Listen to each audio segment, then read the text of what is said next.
আজকে আমাদের আলোচনার বিষয় হলো যে আমাদের ইনার আর্থ। তো আজকে গুরু পূর্ণিমার দিনে ক্লাস হচ্ছে, আর গুরু পূর্ণিমার দিনে আমরা চাইবো যে জ্ঞানের বিকাশ হোক। আর সেক্ষেত্রে আমাদের পৃথিবীর ভেতরের সম্বন্ধে জানবো, ইনার আর্থ। কোয়েশ্চেন এটাই থাকবে যে আমরা পৃথিবীর গায়ে, যেটা ছোটবেলা থেকে বোঝানো হয়েছে, একটা বলের গায়ে আমরা চিপকে আছি, নাকি আমরা পৃথিবীর ভেতরে থাকি। এখানে অনেক বৈজ্ঞানিক শোধ আছে, আর্কিওলজিক্যাল প্রমাণ আছে, যেগুলো পৃথিবীর সাধারণ মানুষের থেকে চেপে রাখা হয়েছে, এবং যেটা সাধারণভাবে আমরা যেটা পাঠ্যপুস্তকে পড়ে এসেছি, আজ অব্দি ইতিহাস ভূগোল আমরা যা পড়ে এসেছি, তার উপর কোয়েশ্চেন আসবে যে এই সিলেবাসটা যারা ডিজাইন করেছে তারা চায় না সম্ভবত আমরা প্রকৃত রহস্য সম্বন্ধে জানতে পারি। আজকালকার ছোট বাচ্চারা গ্লোব কিনে আনছে, পৃথিবীর আকৃতি বলছে গ্লোবের মতো, এবং গ্লোবের গায়ে নাকি সমুদ্রটা লেগে আছে, এবং আমরাও নাকি সমুদ্রের মতো মানুষও পৃথিবীতে গায়ে ঠেকে আছি।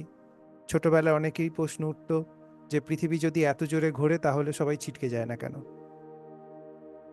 তো আমাদের বিভিন্ন রকম যুক্তি দিয়ে বোঝানো হয়েছে, তারপরে আমাদের মহাকাশ গবেষণা সমস্ত রকমভাবে বোঝানোর চেষ্টা করে যে পৃথিবীর বাইরে যাওয়া যায়, পৃথিবীর বাইরে থেকে দেখলে ভূগোল বইয়ে যেমন ছবি দেওয়া আছে সেরকমই দেখতে লাগে, এবং আমাদের সমস্ত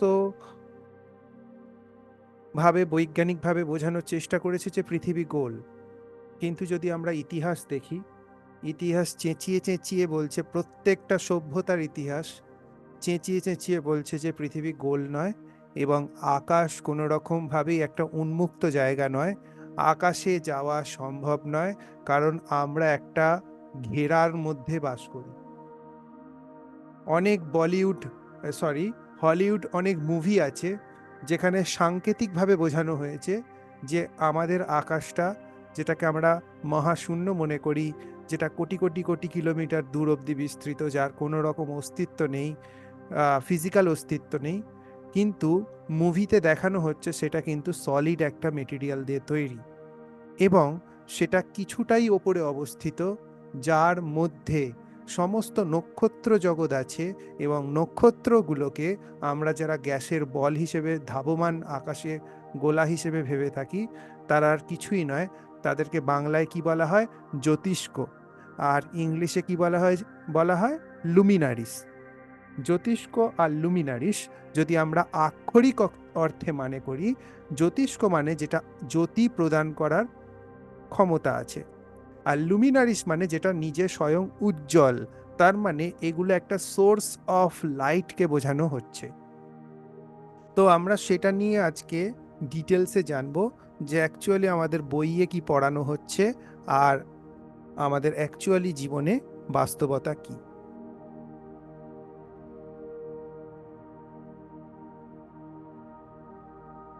আর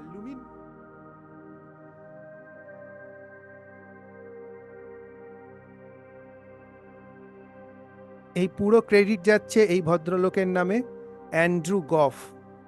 আর ওনার রিসার্চ গায়া টিভি থেকে সমস্ত ওনার কাছেই ক্রেডিটগুলো যাচ্ছে, কারণ ওনার এটা সম্পূর্ণ রিসার্চ।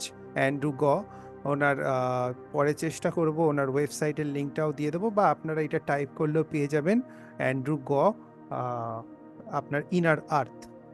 তো আজকে আমরা ডিটেলসে জানবো এইটা নিয়েই, সেটার আলোচনা আজকে শুরু করি। তো ভদ্রলোকের মুখ এটা দেখে নিন, ভদ্রলোককে এইভাবে দেখতে, অ্যান্ড্রু বাবুকে। আচ্ছা, ওনার প্রথমে যখন উনি আর্কিওলজিক্যাল কাজের মধ্যে নিজেকে সঁপে দিয়েছিলেন, তখন ওনার মনে অনেক প্রশ্ন ঘোরাফেরা করত, এবং উনি অনেক এরকম ওনার সঙ্গে কোইন্সিডেন্স হয়েছে যেখানে উনি পৃথিবীর ভেতরে থাকা সভ্যতা সম্বন্ধে জানতে পেরেছেন। ওনার কাছে একজন ভদ্রলোকের বই খুব ওনাকে নাড়া দিয়েছিল। ভদ্রলোকের নাম হলো দ্য হেনরিচ কুসচ। ইনি একজন ডক্টর হেনরি কুসেচ, একজন জার্মানিতে থাকা ভদ্রলোক ছিলেন। ওনার কিছু আর্কিওলজির ওপরে 4খানা বই উনি লিখে গিয়েছিলেন জার্মানি ভাষায়, ঠিক আছে? কিন্তু এই জার্মানি ভাষার বইগুলোকে কোনোদিনও ইংলিশ ভাষায় ইচ্ছাকৃতভাবে পাবলিশ করা হয়নি বা রূপান্তরিত করা হয়নি। কারণ এই বইগুলো যদি ইংলিশে রূপান্তরিত হতো তাহলে গোটা পৃথিবীর কাছে রহস্যটা অনেক তাড়াতাড়ি খুলে যেত। ওনার এই তথ্য উনি পেয়েছেন, হেনরি কুশিজ এই তথ্যটা পেয়েছেন একজন লামার থেকে বা একজন সাধুর থেকে। সেই লামা বা সাধুটি একটা লাইব্রেরির দেখাশোনা করত এবং ওনার কাছে কিছু সিক্রেট ডকুমেন্ট ছিল, যে ডকুমেন্টে বলা ছিল যে ষোড়শ শতাব্দী অবধি মানে 1500 সাল থেকে 1600 সাল অবধি 1600 সাল অবধি পৃথিবীর যারা আমরা হিউম্যান বিং আমাদের সঙ্গে মাটির নিচে যারা বাস করে সেই সমস্ত সভ্যতার ব্যক্তিদের সঙ্গে মানুষের এগ্রিমেন্ট ছিল এবং বাণিজ্য হতো। মানুষের কিছু ব্যবহারের খারাপের জন্য বা ট্রেড এগ্রিমেন্ট ভঙ্গ করার জন্য তারা সম্পূর্ণভাবে মানবজাতিকে প্রত্যাখ্যান করে এবং আজকে প্রায় 600 বছর হয়ে গেল তারা তাদের সঙ্গে সমস্ত সংযোগকে ট্র্যাডিশনালি বন্ধ করে, লক করে দিয়ে, টানেলগুলোকে বন্ধ করে তারা মানুষকে তাদের থেকে আলাদা করে দেয়। মানে আমরা হলাম মানুষ, আর ইনার আর্থে যারা বাস করে তারাও জীব বলতে পারি, ইনার আর্থেরই, মানে আমাদের মতোই ইন্টেলিজেন্ট জীব, কোনো ছাগল, পশু, গরু এরকম টাইপের কিছু নয়। ঠিক আছে, তো আরো উন্নত জীব হতে পারে। তো এই ট্রেড এগ্রিমেন্টটা বন্ধ হয়ে গিয়েছিল ষোড়শ শতাব্দীতে, 1600 দশকে, শতাব্দীতে। তো এইখানে 3টে টানেল উনি উল্লেখ করেছিলেন, যেটা এখনো পর্যন্ত যার অস্তিত্ব, ফিজিক্যাল অস্তিত্ব আছে কিন্তু বন্ধ। এই ডকুমেন্ট যখন রিভিল হয়, মানে এদের বক্তব্য ছিল যে পৃথিবীর ভেতরের যে সভ্যতা আছে সেখানে তাদের ব্যক্তিগত সূর্য আছে, মানে মাটির নিচে যে সভ্যতাটা আছে, আমরা যদি আমাদের পুরাণ দেখি, যেটাকে আমরা মাইথোলজি বলি, সেখানে ভূগর্ভ, তারপরে তলাতল, রসাতল, সুতল, অতল, বিতল, পাতাল, এরকম অনেকগুলো লেভেলের ভাগ আছে। যদি গুগলেও দেখেন পেয়ে যাবেন, গুগলেও যদি আপনি সার্চ করেন, গুগলে 7 ওয়ার্ল্ডস, পাতাল, সুতল, এটসেট্রা। তো আমাদের ছোটবেলা থেকে কি বোঝানো হয়েছে? আমাদের ছোটবেলা থেকে বোঝানো হয়েছে এগুলো সব মাইথোলজি। মাইথোলজি মানে মিথ্যা কল্পনা। কিন্তু আপনি ভেবে দেখুন, যত রাজ্যের গবেষণা কিন্তু মাইথোলজির ওপরে গোপনে বিজ্ঞানীরা করে। বলে না যে ভারতের মাইথোলজির ওপর লোকেরা রিসার্চ করছে, বেদের ওপরে রিসার্চ করছে, বিভিন্ন রকম পুরানো সাহিত্যের উপর রিসার্চ করছে। তাহলে তারা যদি এগুলো মাইথোলজি মানে মিথ্যালজি বলে, তাহলে তার উপর এত রিসার্চ করে কেন? যেমন এইটা আমাদের ভূলোক, এর নিচে অতল, বিতল, সুতল, তলাতল, মহাতল, রসাতল, পাতাল। সেই রকমই প্রত্যেকটা তলে কিন্তু এক একটা সোলার সিস্টেম আছে, মানে প্রত্যেকটা তলের একটা করে লুমিনারিস আছে। লুমিনারিস মানে ভালো করে মাথায় রাখবেন, জ্যোতিষ্ক বলা হয়, ঠিক আছে? জ্যোতিষ শাস্ত্র, জ্যোতিষ্ক, জ্যোতি, বুঝতে পেরেছেন? জ্যোতি মানে মেন ফাংশন আলো প্রদানকারী বা টর্চ। বোঝা গেল কনসেপ্টটা? টর্চ, আলো প্রদানকারী। তো এইরকমই অতল, বিতল, সুতল, তলাতল, মহাতল, রসাতল, পাতাল। আর তারও নিচে আছে গর্ভধাকা ওশেন, যেখানে বলা হয় নাকি শ্রী বিষ্ণু শুয়ে স্বপ্ন দেখছে আর তার নাভি থেকে উৎপন্ন হয়েছে ব্রহ্মা, আর সমস্ত দেবতাদের রাজা হচ্ছে ইন্দ্র। তার মানে এইগুলো হলো অ্যাকচুয়ালি যেটা বলা হচ্ছে, যখন কেউ একটা জগৎ নির্মাণ করে, ধরুন আপনি একটা গেম মেকার, মানে আপনি কোনো গেম তৈরি করেন, ভালো করে ভেবে দেখুন, আপনি কোনো একটা সফটওয়্যার ইঞ্জিনিয়ার যে বাচ্চাদের খেলার জন্য কম্পিউটার গেম ডিজাইন করে এবং বানায়। এবারে যারা সফটওয়্যার ইঞ্জিনিয়ার হয় তারা কিন্তু গেমের জগৎ নিজে নির্মাণ করে, নিজে নির্মাণ করে, যে এখানে পাহাড় হবে, এখানে বাড়ি হবে, এখান থেকে গুলি করতে করতে আসবে, এখানে গাড়িতে উঠবে, এখান থেকে আবার ওইদিকে চলে যাবে। বুঝতে পেরেছেন? তো এখানে গেমের সে সফটওয়্যার নিজে তৈরি করে।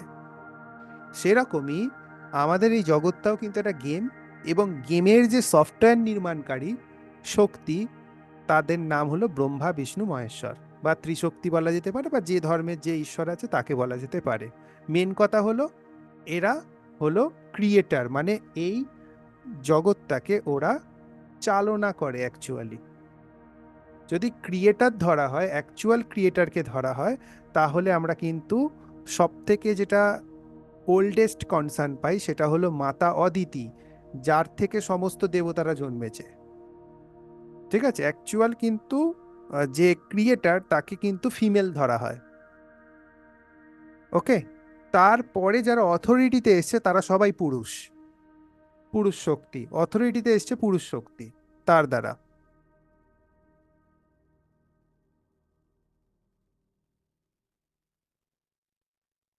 এবার আমরা আবার পুনরায় ফিরে যাই ছবিতে। তো এখানে আমরা যদি পৃথিবীর ভেতরে কোন সূর্য আছে, পৃথিবীর ভেতরে আমরা বলতে পারি ব্ল্যাক সান আছে। এবার ভেতর মানে কি, ভেতর মানে কি আমরা মাটি খুললে ভেতরে পৌঁছে গেলাম, এই ধরনের কিন্তু ব্যাপারটা নয়। ব্যাপারটা অত্যন্ত কমপ্লিকেটেডও নয়।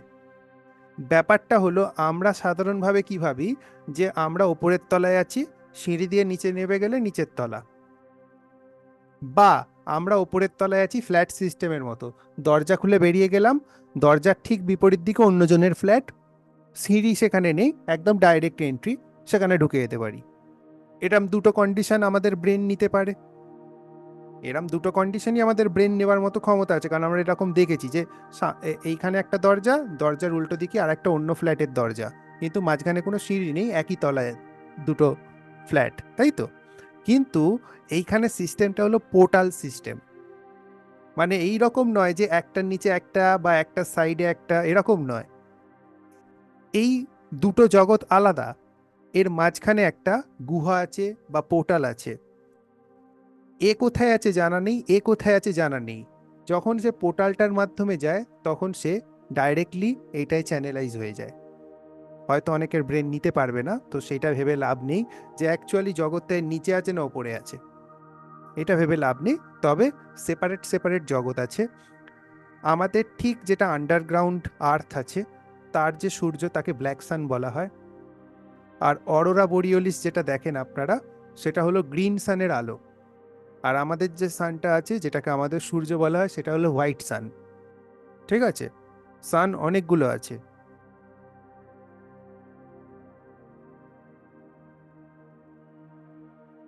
অনেকগুলো স্লাইড আছে, তাড়াতাড়ি পড়াতে হবে একটু, নাহলে শেষ হবে না।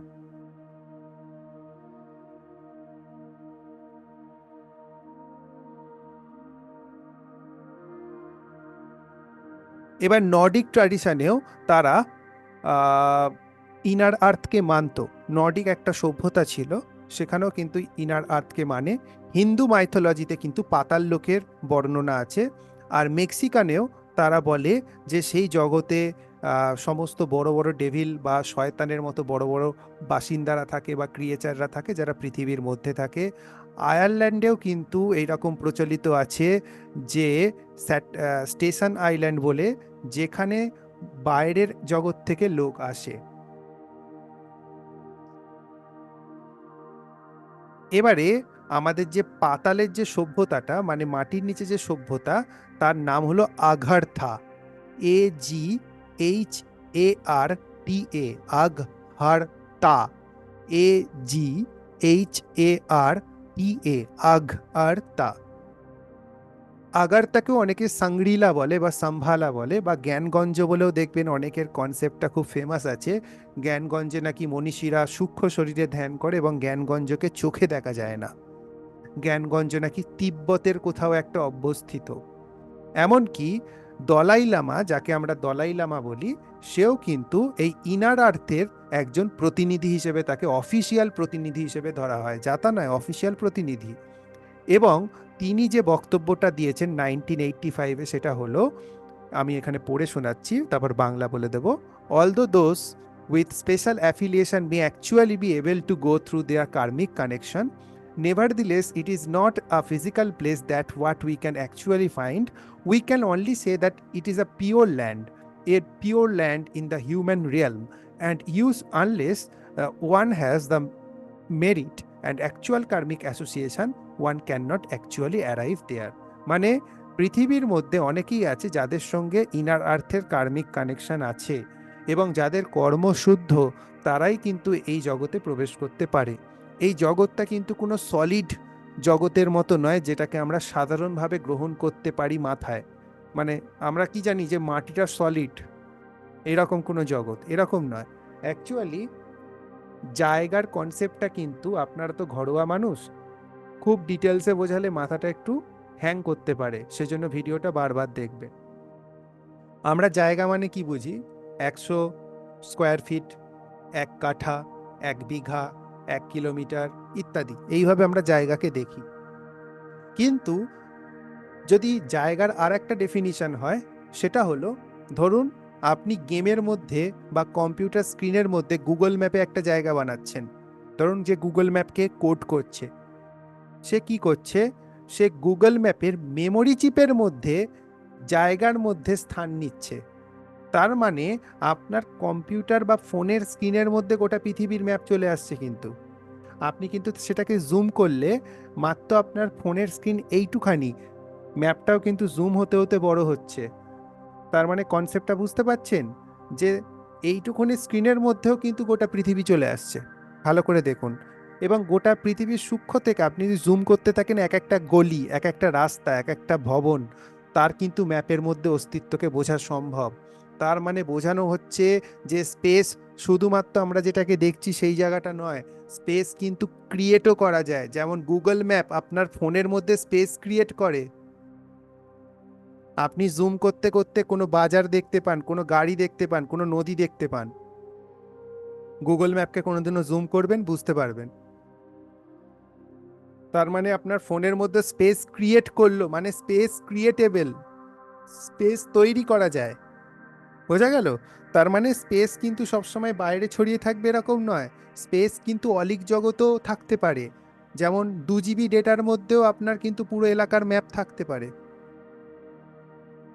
বুঝতে পেরেছেন তো? তো এইভাবেও কিন্তু স্পেসের কনসেপ্টটা এইভাবেও চলবে এখানের ক্ষেত্রে কিন্তু স্পেসের কনসেপ্টটা এইরকম অ্যাসপেক্টেও আপনাকে নিতে হবে। বুঝতে অসুবিধা হলেও, যেহেতু ঘরোয়া মানুষ, যতটা পাচ্ছি সোজা করে বোঝানোর চেষ্টা করছি। মানে আপনি মনে করবেন যে মাটি খুঁড়লে বেরিয়ে পড়বে, হতেও পারে, নট নেসেসারিলি দ্যাট। কারণ ওটা ওইভাবে স্পেসটা নাও হতে পারে যেরকম আপনি ভাবছেন, হয়তো ওখানে স্পেসের কনসেপ্টই আলাদা। সেন্ট মার্টিনস ল্যান্ড 12শো শতাব্দীতে, মানে দ্বাদশ শতাব্দীতে, মানে 1200 সাল নাগাদ ইংল্যান্ডের মধ্যে একটা ঐতিহাসিক ঘটনা ঘটেছিল। আজব জামা পরে, সবুজ চামড়া বিশিষ্ট 2টো বাচ্চা ইংল্যান্ডের রাস্তা দিয়ে ঘুরে বেড়াচ্ছিল। তাদের যখন জিজ্ঞাসা করা হলো কোথা থেকে এসছে, তারা ইংরাজি জানতো না। তারা যতটা বোঝাতে পেরেছিল, তারা যেখানে থাকে সেই জায়গাটার নাম হলো সেন্ট মার্টিনস ল্যান্ড। ওরা কিন্তু মানুষ যে খাবার খেত সেগুলো খেতে পারতো না, কারণ ওদের শরীরে সেটা ডাইজেস্টেবল ছিল না। ছোট বাচ্চা ছেলেটা খুব তাড়াতাড়ি ওই খাবার খেয়ে অসুস্থ হয়ে পড়ে এবং মারা যায়। তারপরে মেয়েটা অনেকদিন বেঁচে ছিল, ইংরাজি শিখেছিল, এবং সে তার বাড়ি এবং তার জগৎ সম্বন্ধে অনেক তথ্য দিয়েছিল। এই পুরো স্টোরিটার নাম হলো, স্টোরি বলবো না, এই ফ্যাক্টটার, ঐতিহাসিক একটা ফ্যাক্ট, এটার নাম হলো সেন্ট মার্টিন ল্যান্ড। আপনি এটা গুগল করলেও কিন্তু জানতে পারবেন। তো এইখানেও এই জিনিসটা প্রচলিত আছে।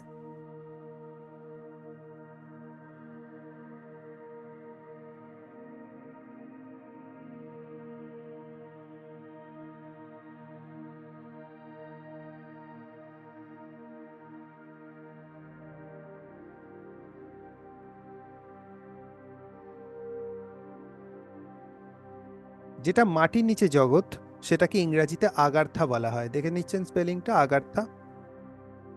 এখানে একটা কথা প্রচলিত আছে, will be Agartha will be accessible for all mankind when Christianity lives up to the commandments which were once drafted by Moses and God। এই কথাটার মধ্যে হচ্ছে, যখন এখানে বলা হচ্ছে না ধর্মপ্রচারের কথা, এখানে বলা হচ্ছে মোজেস এবং ভগবান এদের দ্বারা লেখা যে কমান্ডমেন্টগুলো দেওয়া আছে, মানে যে নিয়মগুলো জীবনে পালন করার জন্য দেওয়া আছে, যখন সেগুলো কেউ মনে প্রাণে পালন করবে তখনই সে ওই জগতে প্রবেশ করতে পারবে।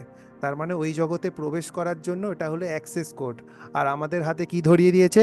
পাপ পুণ্যের ভয় ধরিয়ে দিয়েছে। তো ভয় যদি থাকে, কোনোদিনও কিন্তু ফ্রিকোয়েন্সি হাই হবে না। সে যদি ওটাকে মেনেও চলে, তার কিন্তু ফ্রিকোয়েন্সি লো থাকবে।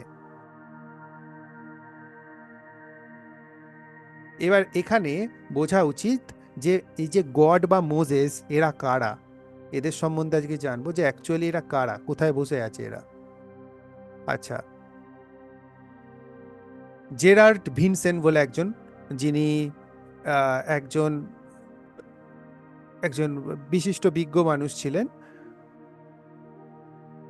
উনি বলেছিলেন যে ইনার ওয়ার্ল্ডে যে কথাবার্তা বলা হয় সেইটার ল্যাঙ্গুয়েজের নাম হলো ভ্যাটান বা ভ্যাটানিয়ান। ঠিক আছে। আর এখানে আপনার এখানে আর বেশি কিছু নেই। ইন্টারেস্টিংটা হলো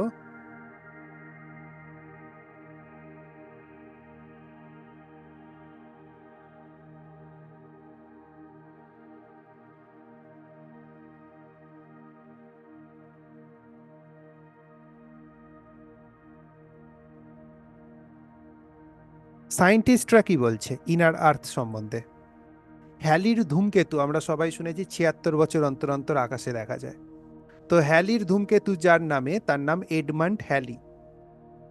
সে কি বলেছে যে পৃথিবী হলো ভেতর থেকে ফাঁপা এবং এর খোলটা 500 কিলোমিটার অবধি বা 500 মাইল অবধি পুরু, মানে ঠিক। আর তার ইনার যে ভাবটা আছে, মানে অ্যাকচুয়ালি যেটা উনি বলতে চাইছেন আমি বুঝিয়ে দিচ্ছি। উনি ওনার তরফ থেকে ইনার আর্থকে কিভাবে দেখছেন, সেটা হলো পৃথিবী গোল ধরা হয়, কিন্তু পরের যতজন আছে সবাই পৃথিবীকে চ্যাপ্টাই বলবে। এর ভেতরটা 500 কিলোমিটার অবধি ফাঁপা, মানে পুরো ঠিক মাটিতে ভরা। এর ভেতরে খুব গরম আছে, আর এর ভেতরে আর একটা স্তর আছে। এই দুটো প্রেসার পয়েন্টের মাঝখানে একটা জ্যোতিষ্ক তৈরি হবে, যে জ্যোতিষ্কটা এখানে একটা আবহাওয়া তৈরি হবে এবং সেই আবহাওয়াটাকে নিয়ন্ত্রণ করবে এবং এখানে একটা সভ্যতা থাকবে। এই রকমই বিভিন্ন রিং রিং রিং রিং করা থাকবে, তার মাঝখানে এই জ্যোতিষ্কের যে ব্যবধানের মধ্যে এক একটা সভ্যতা থাকবে। অ্যাকচুয়ালি আমরা লাস্টে দেখব যে পৃথিবীর একটা ম্যাপ আছে, সেটা আমি প্রায় 15,000, অ্যারাউন্ড 15,000 দাম, ঠিক আছে, ওইটা আমি পারচেস করেছিলাম। ওই ম্যাপটা এতে পাঠানো যায় না, হোয়াটসঅ্যাপে বা কিছুতে পাঠানো যায় না, কিন্তু রেস্ট্রিকশন আছে। কিন্তু ওই ম্যাপটা আমি খুলে দেখাবো যে একজন ওই পোর্টালটা পার করে গিয়ে বাইরের সভ্যতায় গিয়েছিলেন এবং সেখানকার মানুষের থেকে গোটা পৃথিবীর ম্যাপ এনেছিলেন। এবং গোটা পৃথিবীর যে সাইজ যেটাকে বলা হয়, যেটাকে আমরা পৃথিবী বলি, তার যে সাইজ, আপনার গ্যালাক্সির যে সাইজ আপনি শুনেছেন এই গোটা নীহারিকার, তার থেকে বড়। এই গোটা নীহারিকার যে সাইজ আমরা বিজ্ঞানীদের মুখ থেকে শুনেছি, তার থেকে বড় পৃথিবীর সাইজ। বোঝা গেল? আর পৃথিবীর মধ্যে আমরা যে সূর্যটাকে ভাবছি পৃথিবীর থেকে 13 লক্ষ গুণ বড়, কেউ 1 কোটি গুণ বড়, সেই সূর্যটা পৃথিবীর নিজের প্রত্যেকটা অংশের জন্য এক একটা দুটো দুটো করে রেখে দিয়েছে যাতে সে আলো দেয়। তো সেই সিস্টেমটা সম্বন্ধে আমরা জানবো, লাস্টে দেখবো সেটা,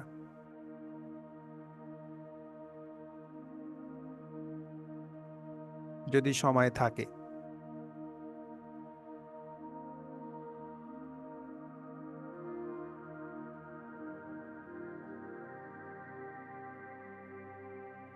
জন ক্লিভেজ সিমিস, ইনিও বলেছিলেন যে পৃথিবীর নর্থ পোলে কোনো গর্ত থাকবে যার মাধ্যমে ইনার আর্থে যাওয়া যায়। এবারে রাশিয়ার অনেক ব্যক্তিরা এই গর্তটার কিন্তু ছবি তুলতে সক্ষম হয়েছিলেন। পরবর্তীকালে যে মেনস্ট্রিম মিডিয়া এবং মেনস্ট্রিম মিডিয়ার যে পরিচালক, তারা কিন্তু এই গর্তটাকে বুঝিয়ে একটা নতুন ছবি প্রকাশ করে। এখানে একটা কথার আদান প্রদান আছে, যেখানে কিছু অফিসিয়াল ডকুমেন্টে তখনকার দিনে আলোচনা হয়েছিল যে আর্থের ভেতরে অ্যাকচুয়ালি কি আছে। এখানে লেখা আছে, I declare the earth is হলো। আমি ডিক্লেয়ার করছি এই পৃথিবীটা হলো ফাঁপা, অ্যান্ড হ্যাবিটেবল উইদিন, এবং ভেতরে থাকা যায়, containing A number of solid concentric spear, মানে ভেতরে অনেকগুলো ঘুরন্ত বল আছে, ওয়ান উইদিন দ্য আদার, একটার ভেতর আর একটা, and that is open at the poles 12 or 16 degree, মানে সেটার মাথাটা 12 বা 16 ডিগ্রিতে খোলা।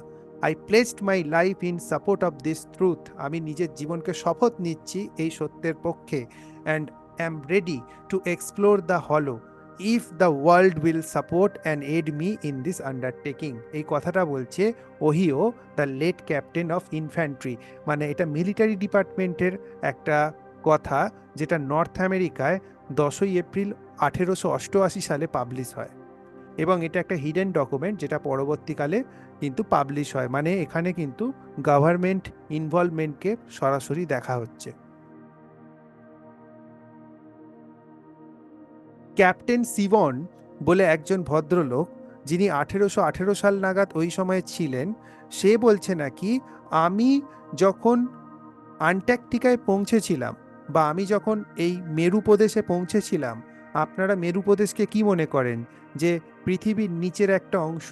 কিন্তু না, মেরু প্রদেশ হলো আমাদের এই পৃথিবীটাকে গোল করে ঘিরে রাখা একটা বাউন্ডারি, বরফের বাউন্ডারি, যেটা আপনাকে পরের পৃথিবীতে যাওয়া থেকে আটকায়। মানে ওটা একটা সমুদ্রকে বিভাজন করে। আপনারা অনেকেই দেখেছেন বিষ্ণু পুরাণ বা পুরাণ শাস্ত্রে অনেক রকমের সমুদ্রের বর্ণনা আছে। কোনোটা লস্যি দিয়ে তৈরি, কোনোটা দুধ দিয়ে তৈরি, কোনোটা ঘি দিয়ে তৈরি, কোনোটা মাখন দিয়ে তৈরি, ইত্যাদি ইত্যাদি, রূপক অর্থে ওই জিনিস দিয়ে তৈরি। আর একটা আছে লবণাক্ত সমুদ্র। লবণাক্ত সমুদ্র কিন্তু আমরা পেয়েছি, সেটাকে ঘিরে আছে অ্যান্টার্কটিকার ওই বরফের বলটা, এই পুরো পাঁচিলটা, এবং সেখান দিয়ে দুটো এক্সিট পয়েন্টও আছে। যখন ওই এক্সিট পয়েন্ট দিয়ে উনি বাইরের দিকে তাকাচ্ছেন, তখন দেখছেন আকাশটা এসে মাটির সঙ্গে মিশেছে, লাইক সলিড অবজেক্ট, মানে ছাদটা এরম ঢাকা, এইরকম আকাশটা এসে মাটির সঙ্গে মিশেছে। দেখুন, উনি নিজের চোখে ওটা দেখেছিলেন, উনি একজন ভয়েজার ছিলেন।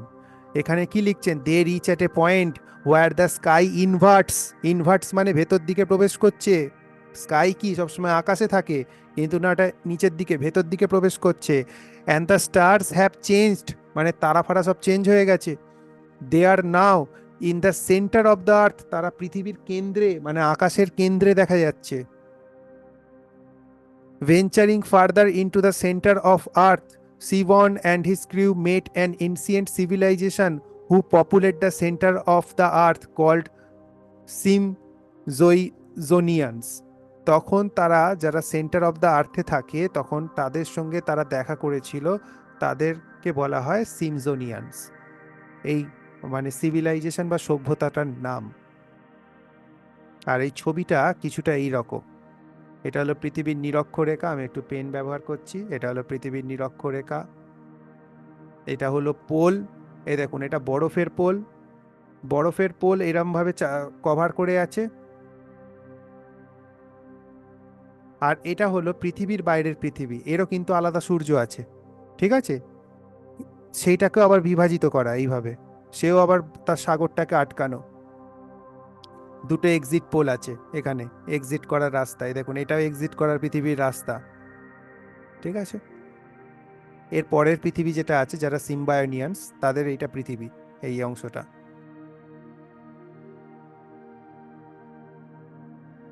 বুঝতে পেরেছেন তো তার মানে কি হচ্ছে আপনার সঙ্গে?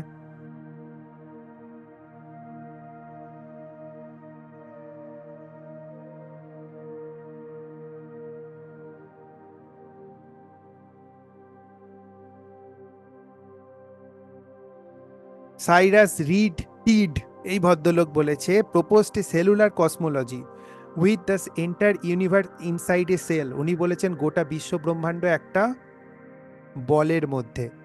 His team created the rectilineator which would measure the curvature of the earth.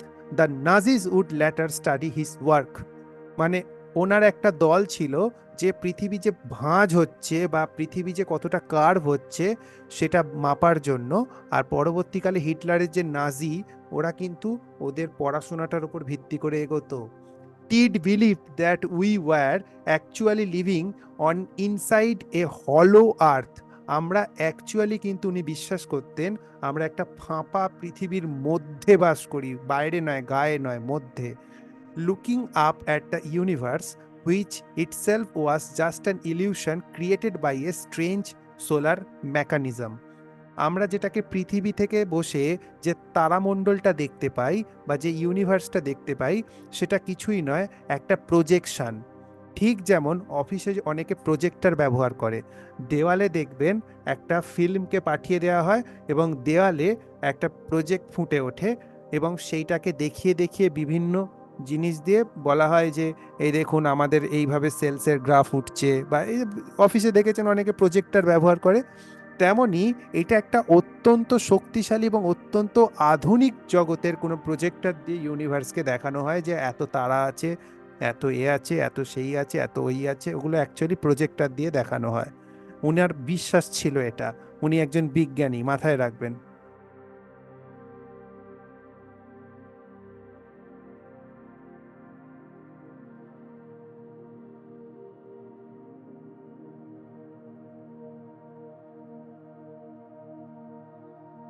এবারে আসছি, আমরা কি পৃথিবীর ভেতরে বাস করি? এখানে একটা শব্দ আছে, আকাশের অনেকগুলো ইংরাজি শব্দ আছে। আকাশের অনেকগুলো ইংরাজি শব্দের মধ্যে একটা শব্দের নাম হচ্ছে ফার্মামেন্ট। এইটা হলো স্পেলিং, দেখে নিন। FIRMAMENT, farm. ফার্ম মানে কি? আচ্ছা, আপনারা সবাই জানেন, আমি কিন্তু খুব কনফার্ম। ফার্ম, ফার্ম মানে হলো দৃঢ়। ফার্মামেন্ট, ফার্মামেন্ট মানে এমন একটা কিছু যেটা খুব দৃঢ়। আর আমাদের কি পড়ানো হচ্ছে? যে মহাশূন্য, কিছুই অস্তিত্ব নেই, সবই ফাঁকা, সবই কিছুই নেই, হ্যাঁ, তার কোনো অস্তিত্বই নেই। কিন্তু আমাদের শব্দটা যেটা আকাশের শব্দ, সেটার নাম কি হচ্ছে? ফার্মামেন্ট। তার মানে কিছু একটা কঠিন। অনেকেরই মাথা গুলিয়ে যাচ্ছে বুঝতে পারছি, কিন্তু ভালো করে দেখুন ব্যাপারটা।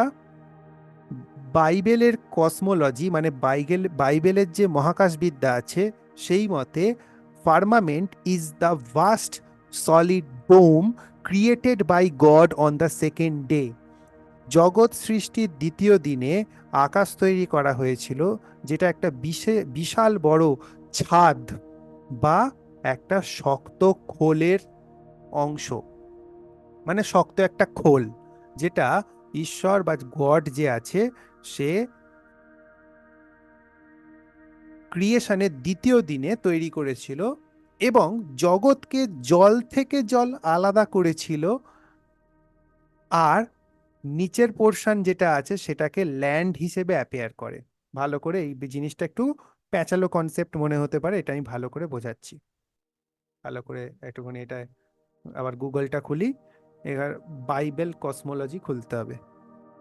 এই জিনিসটা কিন্তু খুব ইন্টারেস্টিং।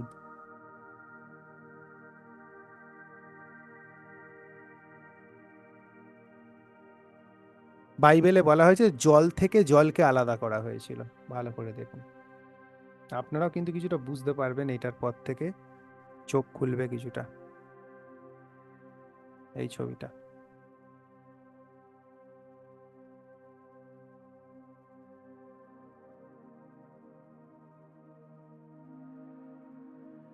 দাঁড়া, আমি শেয়ার করছি।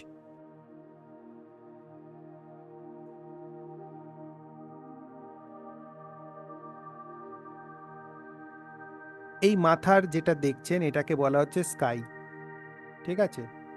স্কাই কিন্তু মেরু প্রদেশের কাছে এসে মাটির সঙ্গে মিশে যায়, ঠিক আছে? এটা সবাই জানে, যারা আমাদের রাষ্ট্র ব্যবস্থা চালায়, শাসন ব্যবস্থা চালায়, যারা আমাদের উচ্চ পদাধিকারী, মানে উচ্চ পদাধিকারী মানে পুলিশ পুলিশ বলছি না, জানবেন পুলিশ আর মিলিটারি, খুব শুনতে খারাপ লাগলেও এদের যতটা মূর্খ রাখা যাবে ততটাই ভালো দেশ শাসন করা যাবে, কারণ এদেরকে সত্যি জানতে দেওয়া হবে না, আর জানতে দিলেও তাদেরকে সিক্রেট অপারেশন বা মিশনে কাজ করতে হবে। ওকে, তো এবার হচ্ছে কি, এই ছাতের মতো যে পৃথিবীটা, আমাদের নিচে সমুদ্র আছে, আর এই আকাশ বা ফার্মামেন্ট যে বলছি এর ওপরেও কিন্তু সমুদ্র আছে, মাঝখানের অংশে বায়ু আছে। আর সমুদ্র থেকে সমুদ্রকে যখন সৃষ্টির দ্বিতীয় দিনে আলাদা করা হলো, তখন অপেক্ষাকৃত যেখানে কম জল ছিল সেই জায়গাগুলো ডাঙা বা স্থলভাগ হিসেবে উবড়ে এলো, মানে উপরে এলো। আর ওপরে জল, নিচে জল, ভালো করে দেখুন। আর এই পুরো এলাকাটাকে ঘিরে আছে ডোম, যেটাকে আমরা স্কাই বলি। আর এর নিচেই আছে সূর্য এবং চন্দ্র। আর এরা হলো লুমিনারিস। লুমিনারিসের কনসেপ্ট কিন্তু কোনো ফিজিক্যাল অবজেক্ট কিন্তু লুমিনারিস নয়। Luminaries is not a physical object যে তার মধ্যে ল্যান্ড করা যায়, তার উপর লাফানো যায়, মহাকাশের যন্ত্রপাতি করা যায়, এগুলো কিন্তু লুমিনারিসের বৈশিষ্ট্য নয়। লুমিনারিস কোনো বস্তুগত অস্তিত্বই নেই, লুমিনারিসের কোনো বস্তুগত অস্তিত্বই নেই, যেটাকে আমরা বস্তু বলে বলতে পারি, বা পঞ্চ ইন্দ্রিয়ের যে স্পর্শ ইন্দ্রিয় এখানে কিন্তু কাজ করবে না, মানে একে ধরার মতো কোনো জিনিস নয়, কোনো সলিড অবজেক্ট নয়, সেটা বোঝানো হচ্ছে। বুঝতে পেরেছেন বাইবেলের কসমোলজি কি আছে? জেনেসিস, যেটা বাইবেলের শুরুয়াতি এতে, এখানেও বলা হয়েছে again God said let there be firmament in the midst of the water and let it separate the waters from the waters. মানে চলো সেখানে আকাশ তৈরি হও, ঈশ্বর বলছে চলো। অ্যাকচুয়ালি গড মানে ঈশ্বর নয়, গড মানে ক্রিয়েটর বলা যেতে পারে, বা সৃষ্টিকারী শক্তি বলা যেতে পারে। ওকে, সৃষ্টিকারী শক্তি বলছে যে চলো সেখানে একটা আকাশ নির্মিত হোক জলের মাঝখানে, যেখানে জল থেকে জলকে আলাদা করে তৈরি করা হবে। মানে জল ছিল, জলের কিছুটা লেয়ারকে তুলে আকাশের ওপর দিয়ে, এই ডোমটার ওপর দিয়ে, যেরকম আপনি ছবি দেখলেন সেরকমভাবে মাঝখানে স্পেস তৈরি করা হলো, সেখানে বায়ুমণ্ডল তৈরি করা হলো। Then God made the firmament and separated the waters which were under the firmament from the waters which were above the firmament and it was so. তারপরে ঈশ্বর ফার্মামেন্ট তৈরি করলো এবং দুটো জলের লেয়ারকে আলাদা করলো। And God called the firmament heaven, এবং গড ওই যে আকাশ তৈরি করলো যেটা শক্ত খোল, সেটার নাম দিল স্বর্গ বা হেভেন।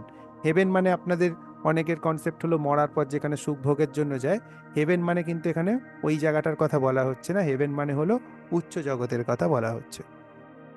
এখানে আর একটা জেনেসিসে আর একটা ফ্রেজ আছে যেখানে বলছে and God said let there be lights in the firmament of the heaven to separate the day from the night and let them be for sign and for seasons and for days and years and let them be the lights in the firmament of the heaven to give the light upon the earth.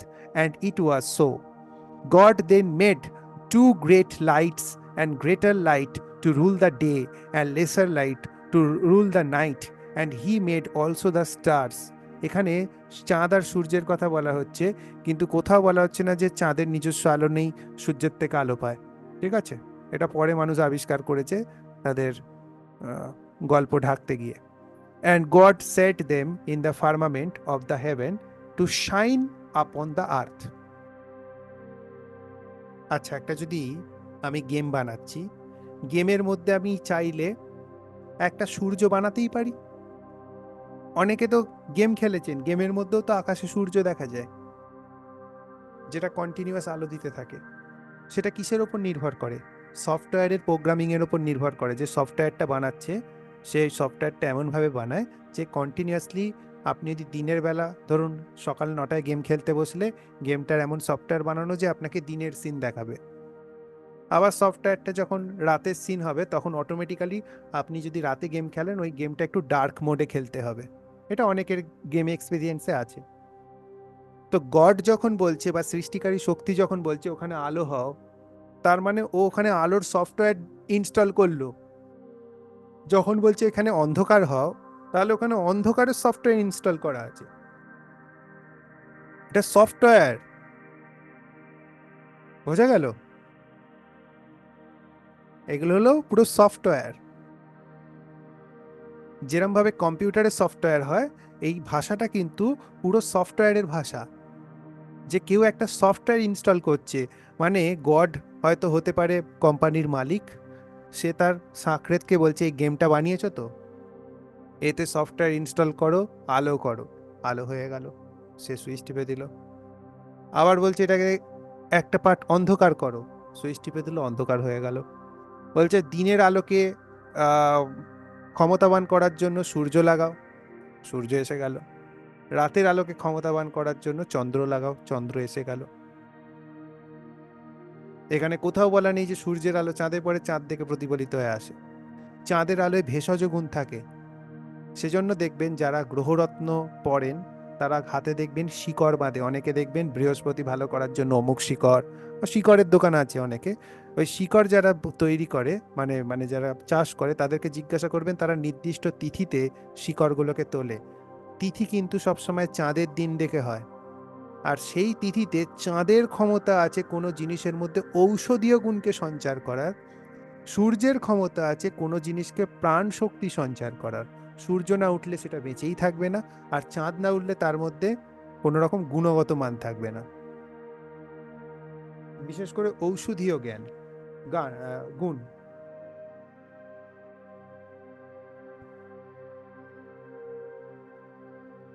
আস্তে আস্তে আপনারা আরো এগিয়ে চলি।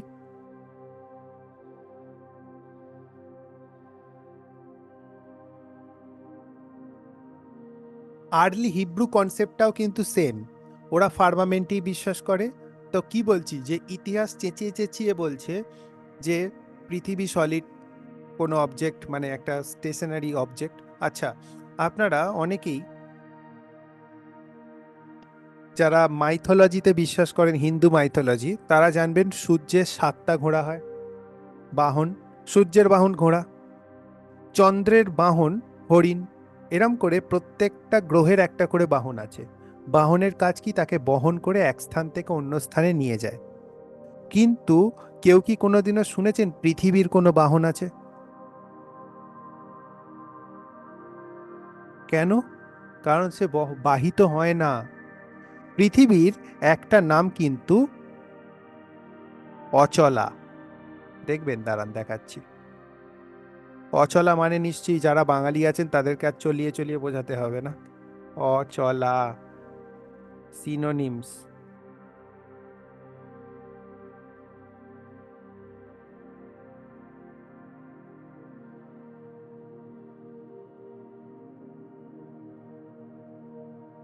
অচলা এখানে হিন্দিতে এসছে অচল।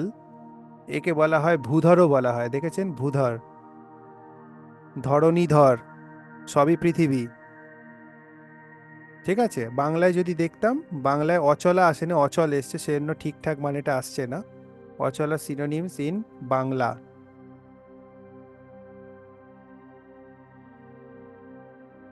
অচল শব্দের মানে আসছে, অচলা আসছে না।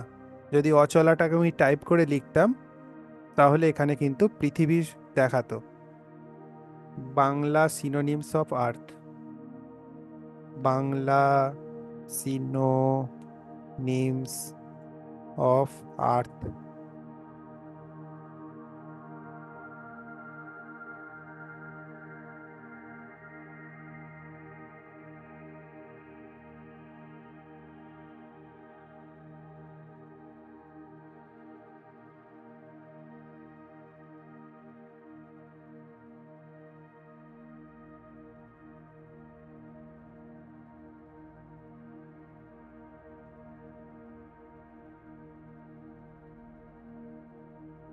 এখানে সব কটা দেয়া নেই।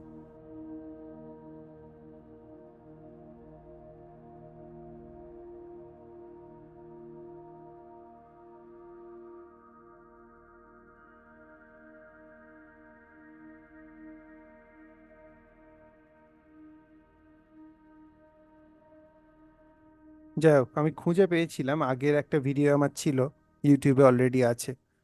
তো অচলা মানেও কিন্তু আর্থকেই বোঝায়। পৃথিবীর কিন্তু কোনো বাহন নেই। ভালো করে ভেবে দেখবেন, সূর্যের সব 7টা ঘোড়া, ইত্যাদি ইত্যাদি, চন্দ্রের, মঙ্গলের, সবার কিন্তু আপনি ছবিতে যদি মাইথোলজিক্যাল পিকচার দেখেন, সবার কিন্তু বাহন আছে কোনো না কোনো পশুকে, কিন্তু পৃথিবীর কোনো বাহন নেই।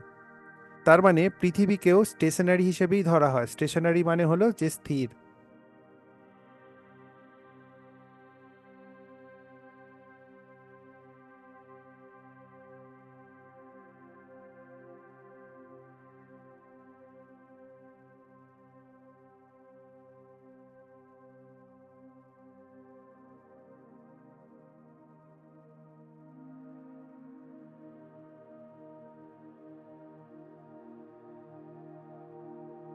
কোরআনের মতে যারা মুসলিম আছে তারা বিশ্বাস করে 7টা আকাশ আছে, এবং ওখানে পরিষ্কার লেখা হয়েছে যে আকাশকে খুঁটির মাধ্যমে, অদৃশ্য খুঁটির মাধ্যমে তোলা হয়েছে ছাদের মতো।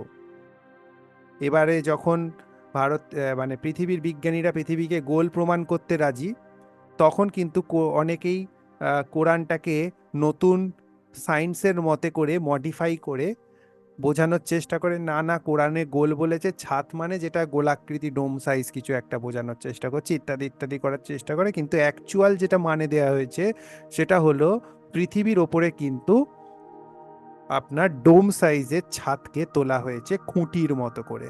হি gave order and perfection to the seven firmaments and all of things he hath perfect knowledge.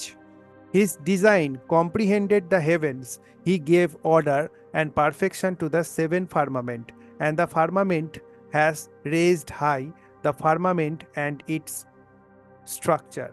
তার মানে যখন উনি অর্ডার দিলেন তখন কিন্তু আকাশটা এরভাবে 7টা ভাগে ভাগ হয়ে সেই মতো করে উত্থিত হলো। তার মানে কোরআনও সেই একই কসমোলজি বলছে। এবার এখানে একটা রেড মিনি সিনড্রোম নিয়ে বলা হয়েছে। রেড মিনি সিনড্রোম মানে হচ্ছে, যদি আপনার মনকে সবসময় বলে দেওয়া হয় যে পৃথিবী গোল, ধরুন আপনাকে ভূগোল বইয়ে পড়িয়ে দেওয়া হলো পৃথিবী গোল, তাহলে আপনি যে কোনো জিনিসকে পৃথিবীকে গোল প্রমাণ করার জন্য যে কোনো জিনিসকেই খালি টার্গেট হবে। কীরকম, যদি আপনাকে বলা হয় যে লাল রঙের গাড়ি, লাল রঙের গাড়ি, লাল রঙের গাড়ি, আপনি কিন্তু রাস্তায় বেরিয়ে সবসময় লাল রঙের গাড়ি চোখে পড়লেই কিন্তু আপনার চোখের টারাং করে লাগবে, কিন্তু বাকি গাড়িগুলো অত বেশি লাগবে না, কারণ আপনার মাইন্ডের মধ্যে লাল গাড়ি প্রোগ্রাম হয়ে আছে। তেমনি আপনাকে যেই মুহূর্তে বলে দিয়েছে বইয়ে যে পৃথিবী গোল, অমনি যতই অবিশ্বাস হোক না কেন, একটা টেনিস বলের গায়ে সমুদ্র থাকতে পারে না, একটা টেনিস বলের গায়ে পোকামাকড় তো কি মানুষও থাকতে পারে না। তো কিন্তু আপনার সব সময় সেই রকমভাবেই আপনার চিন্তাটা ডিজাইন হতে থাকবে, যেরকম রেড মিনি সিনড্রোমটার ক্ষেত্রে আপনার সবসময় লাল গাড়ি চোখে পড়া শুরু হয়ে যাবে, কিন্তু সেখানে অনেক গাড়ি থাকবে। আমাদের যে মানে কসমোলজি আছে যেটা মেসোপটেমিয়াতে, সেখানে কিন্তু পৃথিবীর সঙ্গে আকাশের যে বিভাজন সেটাকেও বলা হয়েছে, আর কিভাবে সূর্য, চাঁদ তৈরি হলো, তারা তৈরি হলো, সেটাকেও বলা হয়েছে। আমি কিন্তু পরে বলে দেবো অ্যাকচুয়ালি তারামণ্ডল জিনিসটা কি জিনিস, সেটার জন্য একটু অপেক্ষা করুন, আমি বলে দেবো। বুক অফ জবে বলা হয়েছে, মানে জব, বুক অফ জব মানে হচ্ছে একজন নাম জব, তার বইয়ে বলা হয়েছে, scholars believe it was written between 7th and 4th century BCE and maybe older than the Torah.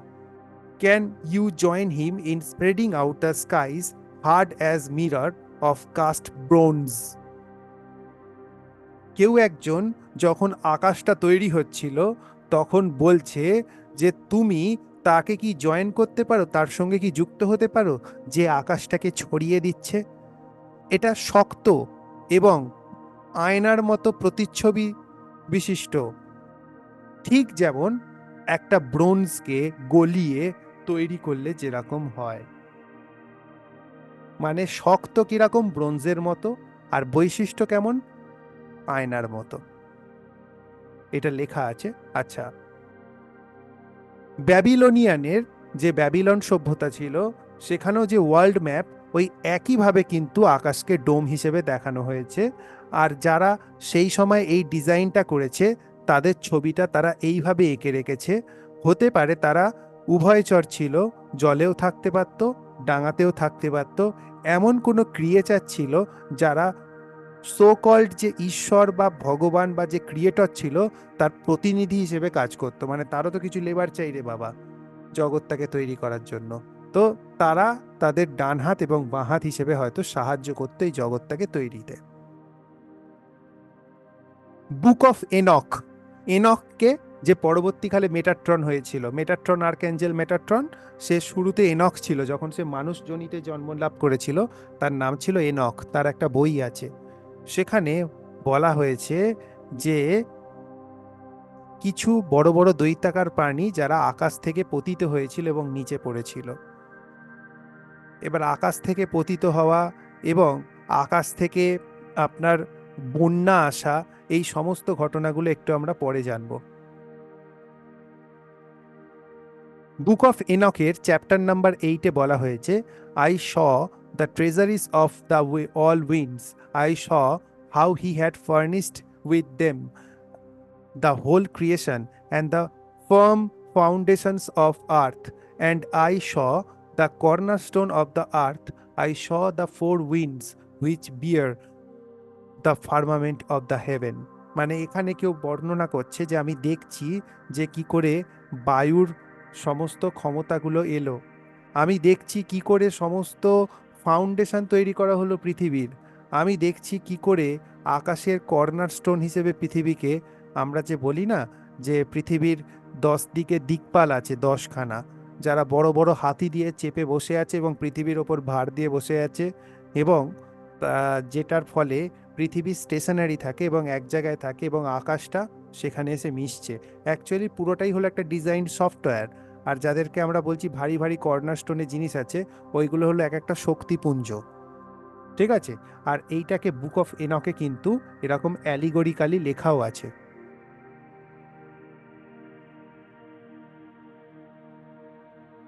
এটা হলো সমস্ত প্রাচীন কালচার, ব্যাবিলন সভ্যতা, হিব্রু সভ্যতা, হিন্দু সভ্যতা, নর্স, মায়ান, ইনকা, ন্যাভাজো, সেল্টিক, বিশেষ করে ইজিপশিয়ান সভ্যতায় যে আকাশের দেবীকে একটা উল্টানো মহিলা রূপে দেখানো হয়েছে, যে আকাশটাকে ডোম হিসেবে নিজেকে রিপ্রেজেন্ট করছে। দেখুন এখানটা।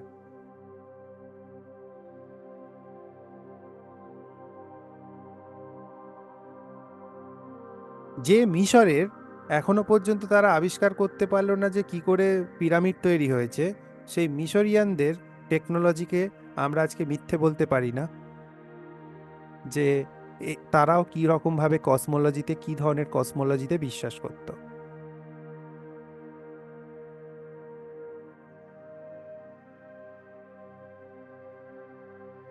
কিছু ফটোগ্রাফ তোলা হয়েছিল, এটা খুবই ঝাপসা এসেছে, যেটা হলো রাশিয়ান নেভি, এটা কিন্তু একটা অফিসিয়াল ডকুমেন্ট, এটা একটা অফিসিয়াল চিঠি, যেখানে photographic observation of spherical intensity of the firmament, যেখানে দেখা যাচ্ছে যে ফার্মামেন্ট বা যেটা আকাশ বলছি তার ব্রাইটনেস ক্রমশ কমছে এবং বাড়ছে এবং সেটা মাটির সঙ্গে এসে মিশছে। এই রকমই কিছু ডকুমেন্টারিতে লেখা ছিল এই চিঠিতে, যেটা আপনার রাশিয়ান ইন্টেলিজেন্স তার সরকারকে জমা দিয়েছিল। এটা 90s-এর শুরুর দিকের ঘটনা। The spectral brightness of the firmament along with almstar of the sun was observed in অমুক জায়গায় regions by means of a spectrograph with a glass lens system। মানে ওদের কাছে একটা বিশেষ চশমা আছে, যেখানে বিশেষ ধরনের আকাশের দ্যুতি ওরা লক্ষ্য করেছিল, যেটা যখন ফার্মামেন্টটা আপনার মাটির সঙ্গে টাচ করছে। এটা হলো CIA, central intelligence of America, declassified documents from the year 2000, ওখান থেকে নেওয়া হয়েছে। The color temperature of the firmament amounts to 6100 to 1750 Kelvin। মানে আমাদের যে ফার্মামেন্ট আছে তার যে উজ্জ্বলতাটার এখানে বিবরণ দিয়েছে, মানে আমাদের ফার্মামেন্টের ব্যক্তিগত আলো আছে।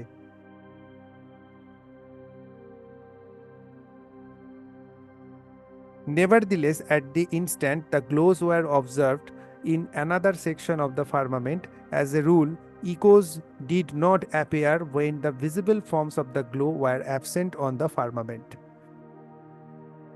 এখানে সবেতেই বলা হচ্ছে যে ফার্মামেন্টের গ্লোটাকে কিভাবে দেখা হয়েছে। Distortion of the sun's and moon's disc at the horizon, মানে সান অ্যান্ড মুন আর ডিস্ক। আপনারা ছোটবেলায় সিডি ক্যাসেট নিয়ে খেলা করেছেন। সিডি ক্যাসেটকে কি বলা হয়? Compact disc. Sun and moon আর ডিস্ক, এটা হলো একটা ডিস্ক, বোঝা গেল? এটা হলো একটা লুমিনারিস, যার পেছনে একটা প্রজেক্টর আছে যেটা প্রজেকশন করে।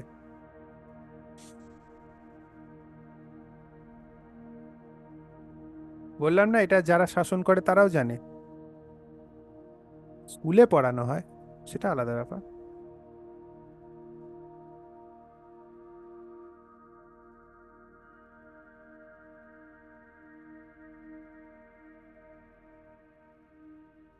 At the Eros firmament, the passage of the sun is almost five times quicker. মানে যেখানে আকাশ মিলছে সেখানে সূর্যের গতি প্রায় 5 গুণ বেশি। এগুলো সব হলো পয়েন্টস যেখানে একটা সন্দেহ জন্মায়। অপারেশন হাই জাম্প বলে একটা কাণ্ড ঘটানো হয়েছিল, মানে একটা অপারেশন হয়েছিল যেখানে Richard Byrd was an American naval officer. উনি একজন আমেরিকান নেভেল অফিসার ছিলেন, এক্সপ্লোরার ছিলেন, মেডিকেল অনার ছিলেন। উনি 1946 আর 1947-এ 13 জন ইউএস নেভির সাপোর্টে একটা আর 6টা হেলিকপ্টার আর 6টা বোট নিয়ে উনি চলে গিয়েছিলেন আর্কটিক ওশানের কাছে, মানে উত্তর দিকের নর্থ পোলে, 4,000 জনকে নিয়ে। Baird said a fantastic speed with which the world is sinking is one of the most important lessons learned during his recent Antarctic exploration. উনি দেখেছিলেন পৃথিবী সংকুচিত হচ্ছে, কারণ যে ফার্মামেন্টের একটা নির্দিষ্ট সীমানা আছে, এবং উনি গিয়ে দেখেছিলেন শেষে যেটা অন্তিম ওটা ক্রমশ ছোট হচ্ছে। আর এই যে ভদ্রলোক যে এই বক্তৃতাটা দিচ্ছেন, যার নাম প্রথমে বললাম, এই ভদ্রলোক সন্দেহ করছেন সম্ভবত গ্লোবাল ওয়ার্মিং, যেটা আমাদের বোঝানো হচ্ছে আমরা নাকি দূষণ সৃষ্টি করছি বলে গ্লোবাল ওয়ার্মিং হচ্ছে, অ্যাকচুয়ালি এটা পৃথিবীর সংকুচিত হওয়ার জন্য বা পার্মানেন্ট সংকুচিত হওয়ার জন্য একটা তার প্রভাবের জন্য হচ্ছে, যেখানে মানুষের বা আমাদের জগৎ সংসারের কারোরই কোনো কিছু হাত নেই।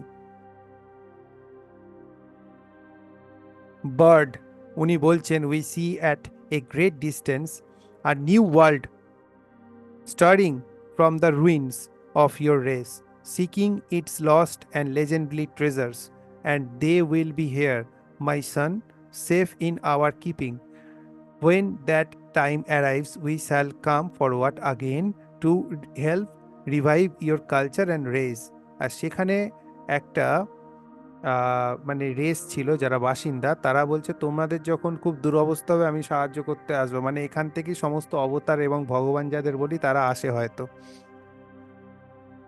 বার্ডস 1947 ডায়েরিতে লিখেছেন, I have seen that land beyond the pole, আমি মেরু প্রদেশের দূরে যে ল্যান্ড আছে সেটা দেখেছি। That centre of our great unknown, সেটা আমাদের পুরোটাই অজ্ঞানতার কেন্দ্রবিন্দু। এটা একটা খুব গুরুত্বপূর্ণ বিজ্ঞানীর নাম জেমস ভ্যান অ্যালেন। উনি বলেছিলেন আকাশের একটা উচ্চতায় একটা এমন স্তর আছে যেটাকে ভেদ করে কোনোভাবে যাওয়া যায় না, এমনকি কোনো যদি মহাকাশযানও যেতে হয় সে কিন্তু ধ্বংস হয়ে যাবে। এটা পৃথিবী থেকে একটা 60 কিলোমিটার ওপরে, যেটাকে আমরা ম্যাগনেটোস্ফিয়ার হিসেবে ভূগোল বইয়ে বা ভৌতবিজ্ঞান বইয়ে পড়ি, সেইটা উনি লিখেছিলেন যে এটা এমন একটা রেডিয়েশন ফিল্ড যেটা মানে এতটাই উষ্ণ আর এতটাই তীব্র রেডিয়েশন আছে যেটা যে কোনো জিনিসকে ওপরে যেতে আটকায়। এই যে উনি কথাটা বলে ফেলেছেন ওপরে যেতে আটকায়, তার মানেই হলো এটা কোনো শুধুমাত্র রেডিয়েশন ফিল্ড নয়, এটা একটা আননোন মেটেরিয়াল দিয়ে তৈরি কোনো সলিড একটা ডোম স্ট্রাকচার, যেটা বাইরের জগতের সঙ্গে এই পৃথিবীকে ছিন্ন করে।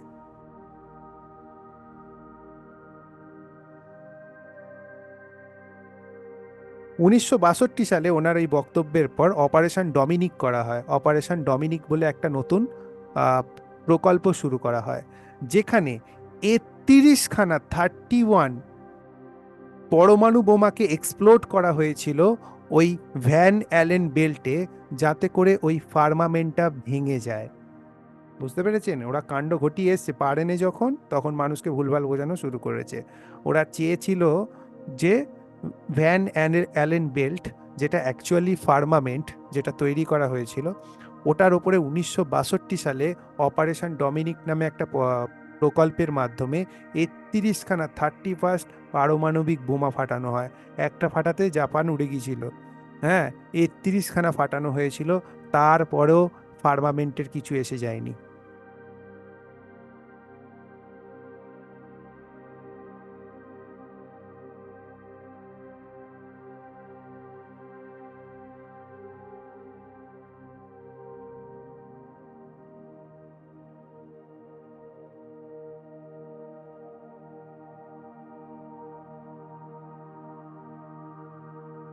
সব থেকে হাস্যকর, 1969 সালে যখন প্রথম চাঁদে যাচ্ছে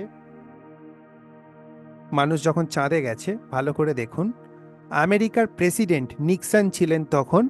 উনি নর্মাল ফোনে চাঁদের লোকের সঙ্গে কথা বলছেন, নর্মাল ফোনে, নর্মাল, ঠিক আছে, হ্যালো হ্যালো করে যেটায় কথা বলি। আচ্ছা, চাঁদে বায়ুমণ্ডল নেই, মানুষের মুখ দিয়ে কথার উচ্চারণ বেরিয়ে ফোনের রিসিভার অবধি পৌঁছানোর জন্য বায়ুমণ্ডল থাকতে হবে, নাহলে শব্দ বায়ুমণ্ডল ছাড়া যাত্রা করতে পারে না, কিন্তু কথা হচ্ছে তার সত্ত্বেও, ঠিক আছে, লজিকলেসলি।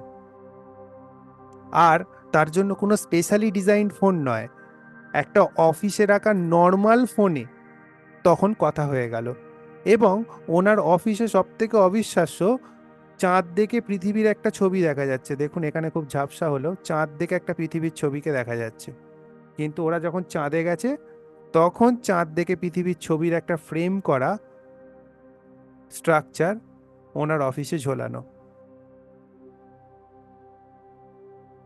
আর 1900 ঠিক এর 1 বছর আগে একটা মানে ঘটনা ঘটেছিল, একটা সিনেমা বেরিয়েছিল, যেই সিনেমাটা চাঁদে যাওয়াকে দেখিয়েছিল, দ্য ওডিসি অফ সামথিং, একটা কি বেশ নামটা ওর ভুলে গেছি।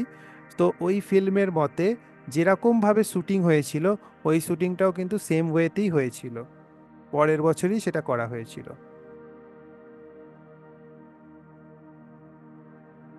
আচ্ছা, ভারত এবং আমেরিকা পরবর্তীকালে কি বলল, যে আমরা লোয়ার আর্থ অরবিটকে ব্যবহার করে আমরা চাঁদে যাব, তাতে কি হবে, জ্বালানির সাশ্রয় হবে, পৃথিবীর চারদিকে বন বন বন বন করে। হ্যাঁ, স্পেস ওডিসি, ঠিক ঠিক, স্পেস ওডিসি হলো বইটার নাম, সিনেমাটার নাম। পৃথিবীকে বারবার বারবার ঘুরতে ঘুরতে ঘুরতে ঘুরতে ঘুরতে ঘুরতে ছিটকে আমরা চাঁদে দিকে বেরিয়ে যাব।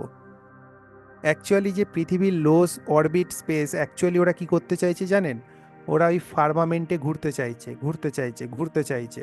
ফার্মামেন্ট বরাবর ঘুরতে ঘুরতে ফার্মামেন্টে যদি কোনো হোল থাকে বা ছ্যাঁদা থাকে, সেটা দিয়ে বাইরে বেরিয়ে যাওয়ার চেষ্টা করছে, কিন্তু সেটা করতে পারে না। ওরা তাহলে কি করছে, বন্ধ ঘরে স্টুডিওতে শুটিং করে দেখাচ্ছে। এগুলো সব শুটিং, এগুলো সব শুটিং, ঠিক আছে।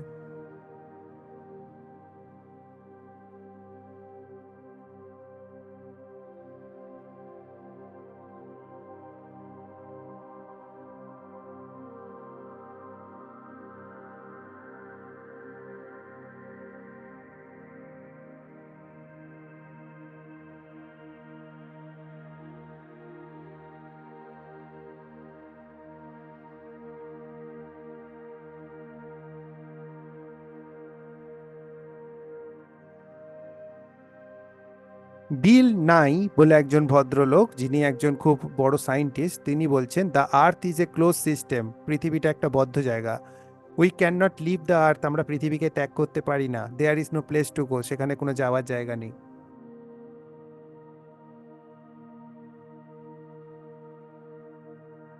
রকেট সায়েন্সের যে জন্মদাতা, যে রকেট সায়েন্স তৈরি করে, তার নাম ছিল, যার ওপরে রকেট সায়েন্স মানে রকেটের যিনি জনক, যিনি সব থেকে বড় বিজ্ঞানী এবং প্রথম জনক, যার হাত দিয়ে রকেট বিজ্ঞান প্রথম পৃথিবীর কাছে ইন্ট্রোডিউসড হয়, তার নাম ছিল ওয়ার্নার ভন ব্রন।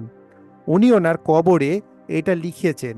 উনি ওনার কবরে যখন মারা গিয়েছিলেন, ওনার ইচ্ছায় এটা লেখা হয়েছিল ওনার কবরে, the heaven declares the glory of God and the firmament shows his handiwork. স্বর্গ ঘোষণা করলো ঈশ্বরের বন্দনা, এবং আকাশের কারুকার্যতা দেখালো তার হাতের কাজ। এইটা কিন্তু একটা বাইবেলের ফার্মামেন্টকে ডিসক্লোজ করে এমন একটা ফ্রেজ, যেটা সব থেকে বড় রকেট সায়েন্টিস্ট তার মৃত্যুর পরে লিখেছে। আচ্ছা, এটা খুব মজাদার। সেটা হলো সিভিলিয়ান স্পেস এক্সপ্লোরেশন। এটা আমি দেখিয়ে দিচ্ছি।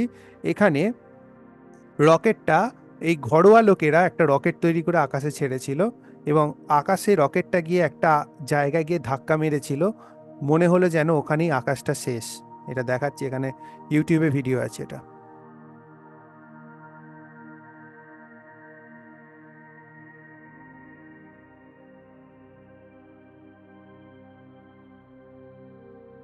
এই দেখুন এই ভিডিওটা।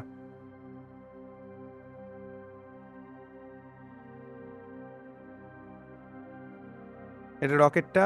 আচ্ছা, রকেটের প্রথমে দেখে নিন, এ খুব সাধারণ সাদামাটা মানুষ, রকেট টিম বানিয়েছে, এই রকেটটা উঠছে।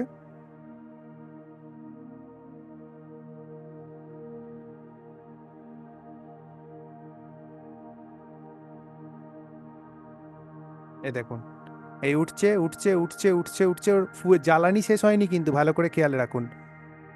দেখুন, থেমে গেল।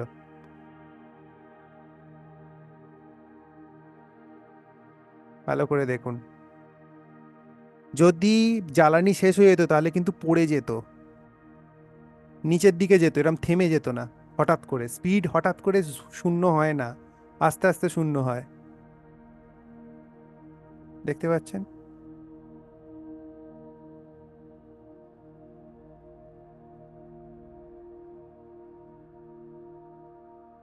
ঘরোয়া রকেট।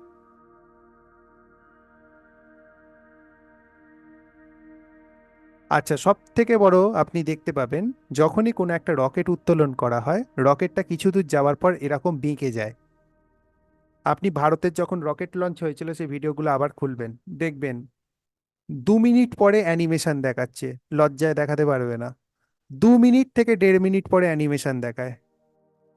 কারো বাপের ক্ষমতা নেই ওটাকে আপনার 5 মিনিট ধরে দেখাবে, কিন্তু দূরবীন 200 500 1000 কিলোমিটার থেকে ফোকাস করতে পারে পৃথিবীর বুকে অনেক আছে। এইরকম বেঁকে যায় কেন বলুন তো? যাতে না আকাশের ছাদে না গিয়ে ধাক্কা মেরে দেয় লোকের সামনে। এবং কিছুটা যাওয়ার পর রকেটটাকে আকাশে এইভাবে দেখা যায় যেন জলের মধ্যে দিয়ে স্পিড বোট চলছে। এটা অনেকে ছবি দেখতে পাবেন। রকেটটা ভালো করে দেখবেন, লাস্টের দিকে এরম জলের মধ্যে দিয়ে স্পিড বোট চলার মতো করে আকাশে এরম ছবিটা আসে।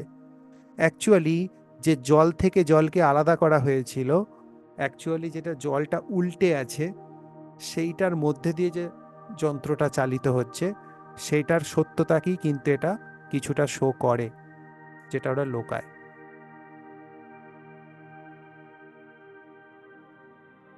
একটা বিশাল বন্যার কথা সমস্ত সভ্যতা, ইসলামিক সভ্যতা হোক, বাইবেল হোক, বা যে কোনো সভ্যতাতেই কিন্তু বলা হয়েছে। সেটা অ্যাকচুয়ালি যখন ফার্মামেন্টটায় ক্র্যাক এসেছিল, তখন সেখান থেকে ওপরের সমুদ্র থেকে জল লিক হয়ে নিচে পড়েছিল।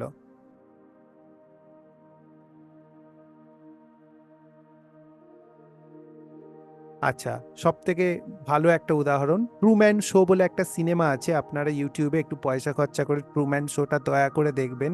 ট্রুম্যান শো সিনেমাটা একটু দেখবেন, ঠিক আছে? সবাইকে রিকোয়েস্ট। ট্রুম্যান শোতে দেখিয়েছে একটা লোক, অনেকে নয়, বিনা বিবাহ করে গর্ভে সন্তান এসে যায়, এবং তারা সন্তান জন্মের পরে তারা সন্তানটাকে অ্যাবান্ডন করে দেয়। এই রকমই একটা সন্তানকে যখন সে জন্মলাভ করে, তখন একটা টিভি শোয়ের ডাইরেক্টর কিনে নেয়। ডাইরেক্টরটাকে মনে করুন যে ভগবান। সে একটা আর্টিফিশিয়াল বিশাল বড় একটা স্টুডিও তৈরি করে। স্টুডিওটা এত বড় যে একটা শহরের থেকে বড় স্টুডিও। আর স্টুডিওটা ওই পৃথিবীর মতোই, যেমন ওপরে ডোম আছে ওই রকম ঢাকা, পুরোটা ঢাকা। স্টুডিওটার মধ্যে একটা শহর আছে,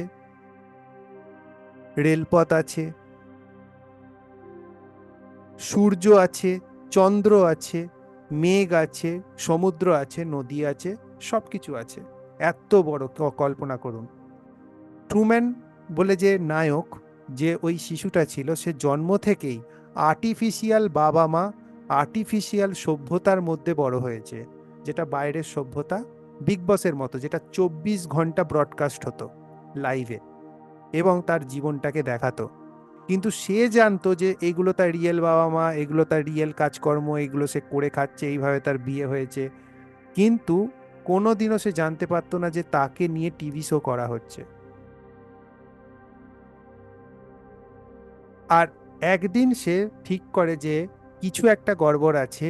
সে যখন সমুদ্র দিয়ে এগোনো শুরু করে, এক সময় পর দেখে তার নৌকাটা এসে একটা দেওয়ালে ধাক্কা মেরে ফুটো করে দেয়, যেটা আকাশের মতো দেখতে। ট্রুম্যান শো, এটা নিয়ে আগেও বলেছি, হ্যাঁ ঠিক বলেছেন, এটা নিয়ে আগেও আমি বলেছি। ট্রুম্যান শোটা কিন্তু সবাই দেখবেন, 2 পয়সা হলেও যদি ইউটিউব চায় খরচা করে হলেও দেখবেন, অনেক বোধ বুদ্ধি বাড়বে। একটা বই কেনার থেকেও ভালো এটা।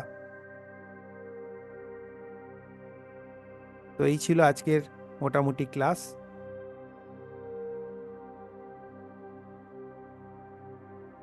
অ্যাকচুয়ালি আমাদের যে ব্লু গড আছে, মানে শিব রাম, এরা যে ব্লু, অ্যাকচুয়ালি কিন্তু আমাদের যে অ্যাস্ট্রাল ডাইমেনশন, সেখান থেকে যারা আসে তাদের কালার কিন্তু এটাই হয়। তার মানে আমরা যাদের পুজো করছি বা এ করছি, তারা কিন্তু আমাদেরই উচ্চতর সভ্যতার একটা অংশ হতে পারে।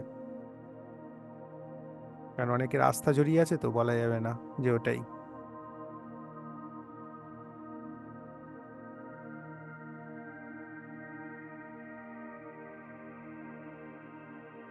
তো আপনাদের কেমন লাগলো ক্লাসটা আপনারা জানাবেন, যদি কোনো প্রশ্ন থাকে জানাতে পারেন। মাইক আমি, আপনারা হাত ওপর করতে পারেন, নিচের দিকে দেখুন 3খানা ডট আছে, ওখানে রেজ হ্যান্ড বলে একটা অপশান আছে, হ্যাঁ ওটা টিপলে আপনার হাত উঠবে, আপনি সেখান থেকে তার মাইক অন করে দেবো। যদি আপনাদের কোনো বক্তব্য থাকে, প্রশ্ন থাকে, আপনারা বলতে পারেন।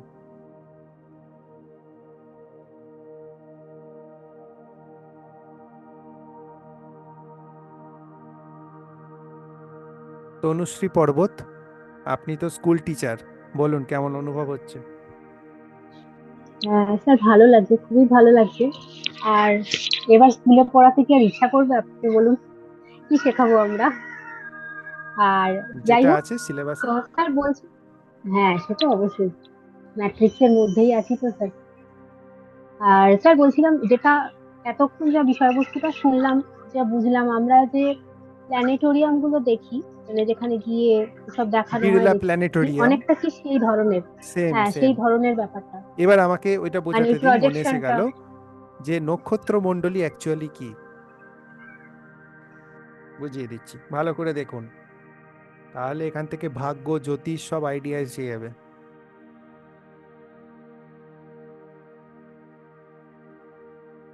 এই ধরুন, এটা কেন আমরা থাকি,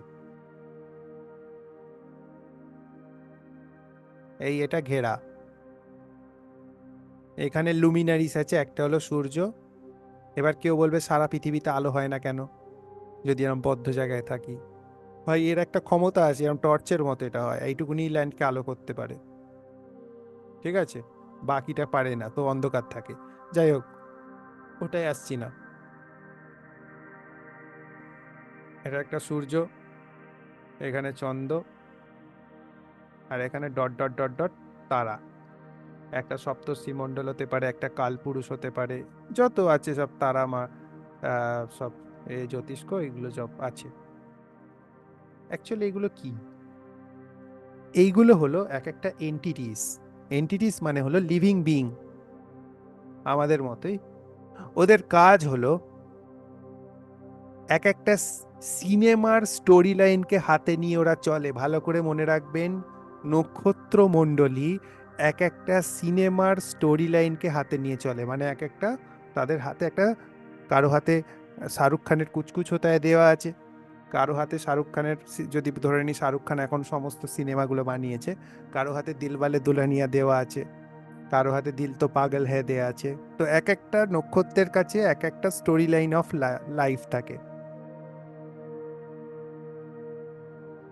এবারে ছোটবেলায় বা যারা জুয়া খেলে তারা একটা গেম খেলে, চাকাটাকে ঘুরিয়ে দেয়, চাকাটা এসে যে সংখ্যাটার ওপরে গিয়ে থামে, সেই সংখ্যাটা কিন্তু তার জীবন বা ওই দানের যে ভাগ্য সেটাকে নির্ধারণ করে, চাকাটা।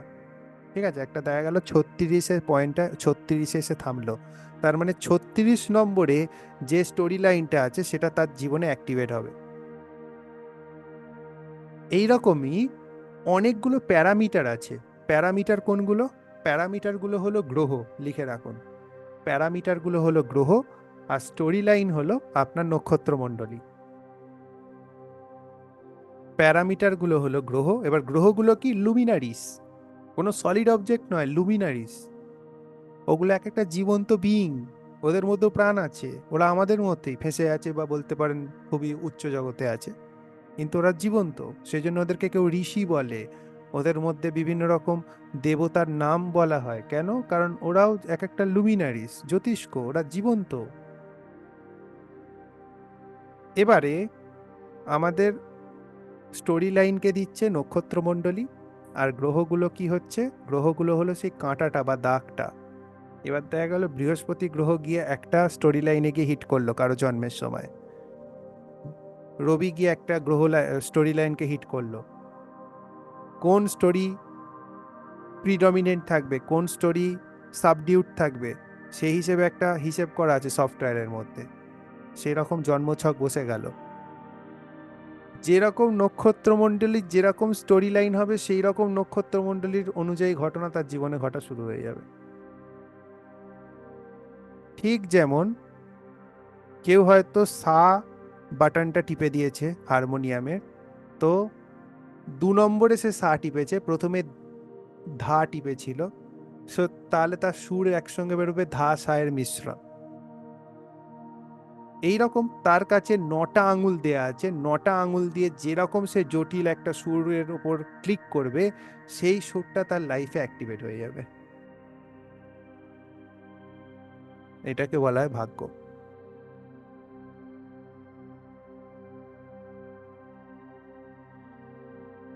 বোঝা গেল? আচ্ছা, সোনা মশাট মাইক অন করুন। আচ্ছা, পৃথিবীর ম্যাপটা নিয়ে অন্যদিন ক্লাস করব, ওটা তোলা থাক। হুম। হ্যাঁ স্যার, আমরা আমাদের প্রথাগত যে পড়াশোনাটা করি বা শিখি, সেখানে একটা জায়গায় গিয়ে থেমে যেতে হয় যে আকাশ মহাশূন্য, তার উপরে কি কিছু নেই? পৃথিবীর হুম। চারপাশে মানে তলায় মানে একটা জায়গায় লিমিটেড একটা জ্ঞান থাকে। কিন্তু আজকে আপনার এই ক্লাসে মানে সেই যে ডেপটা মানে একটা সবকিছুর শেষে একটা প্রশ্নের উত্তরগুলো খুঁজে পাওয়া যায়। এর গভীরতার কোনো শেষ নেই, মানে অনেক কিছু জানছি শিখছি স্যার আপনার কাছ থেকে। কিন্তু কিছু প্রশ্ন আসছে, যেমন এই যে হিন্দু মতে বা সনাতন মতে আমরা যে দেবদেবীর পুজো করি বা বিশেষ মন্ত্র, যেমন সূর্যকে আপনার কথা অনুযায়ী সূর্যকে যেরকম ভাব জানছি, সূর্যকে দেবতা বলে মানা হয় এবং সূর্যের সেই সমস্ত মন্ত্র উচ্চারণে অনেক সময় দেখি যে কাজ হয়, বা গ্রহ নক্ষত্রের মন্ত্র উচ্চারণে সেগুলো জীবনের প্রতি একটা পজিটিভ প্রভাব পড়ে। তো আমরা যে প্রথাগতভাবে যেভাবে এগোচ্ছি মানে মানুষ হিসাবে, একটা নির্দিষ্ট সময় জন্ম মৃত্যু, আবার আপনার কথা অনুযায়ী যে জগৎটা সম্পর্কে জানতে চাইছি, আমার প্রশ্ন হলো যে অ্যাকচুয়ালি আমাদের কি করা উচিত? আমাদের পরিণতিটা কি আফটার ডেথ, বা আমাদের জীবিত অবস্থায় সেই প্রস্তুতিটা নেওয়ার জন্য আমাদের কিভাবে চলা উচিত বা কি করা উচিত? পরিণতি এখানে কিছু নেই। গেমটা এত জটিল থেকে জটিলতর হয়ে গেছে, যে গেমটা তৈরি করেছিল সেও ছেড়ে পালিয়ে গেছে।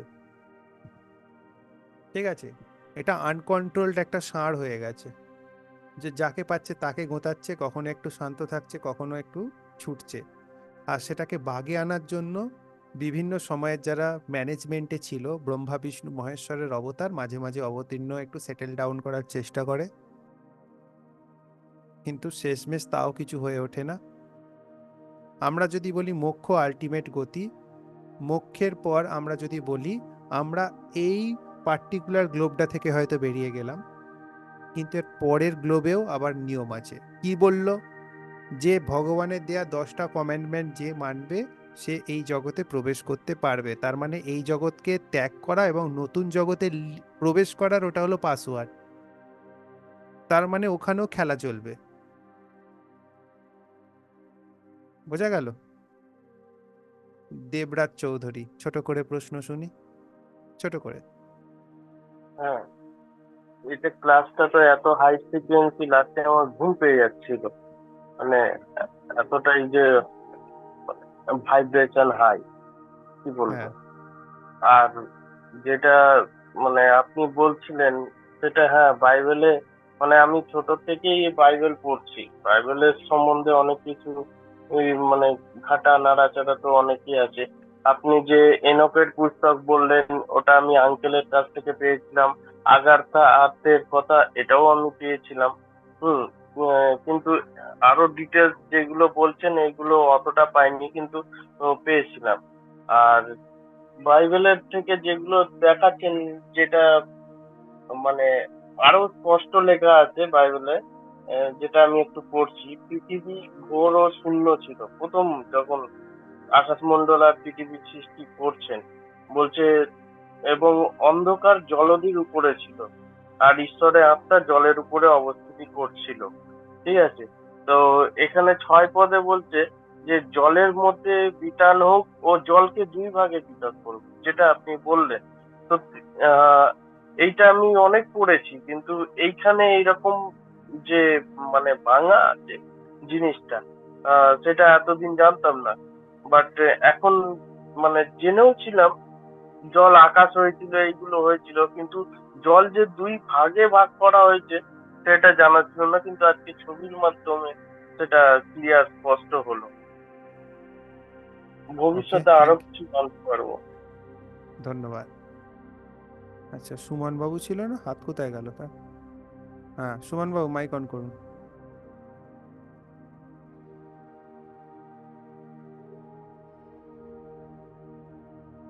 সুমন বাবুকে আমি লিঙ্ক পাঠিয়েছি তো, কেন চলছে না কি জানি। আচ্ছা, অপর্ণা মণ্ডল মাইক অন করুন, নালে পূজা দাস।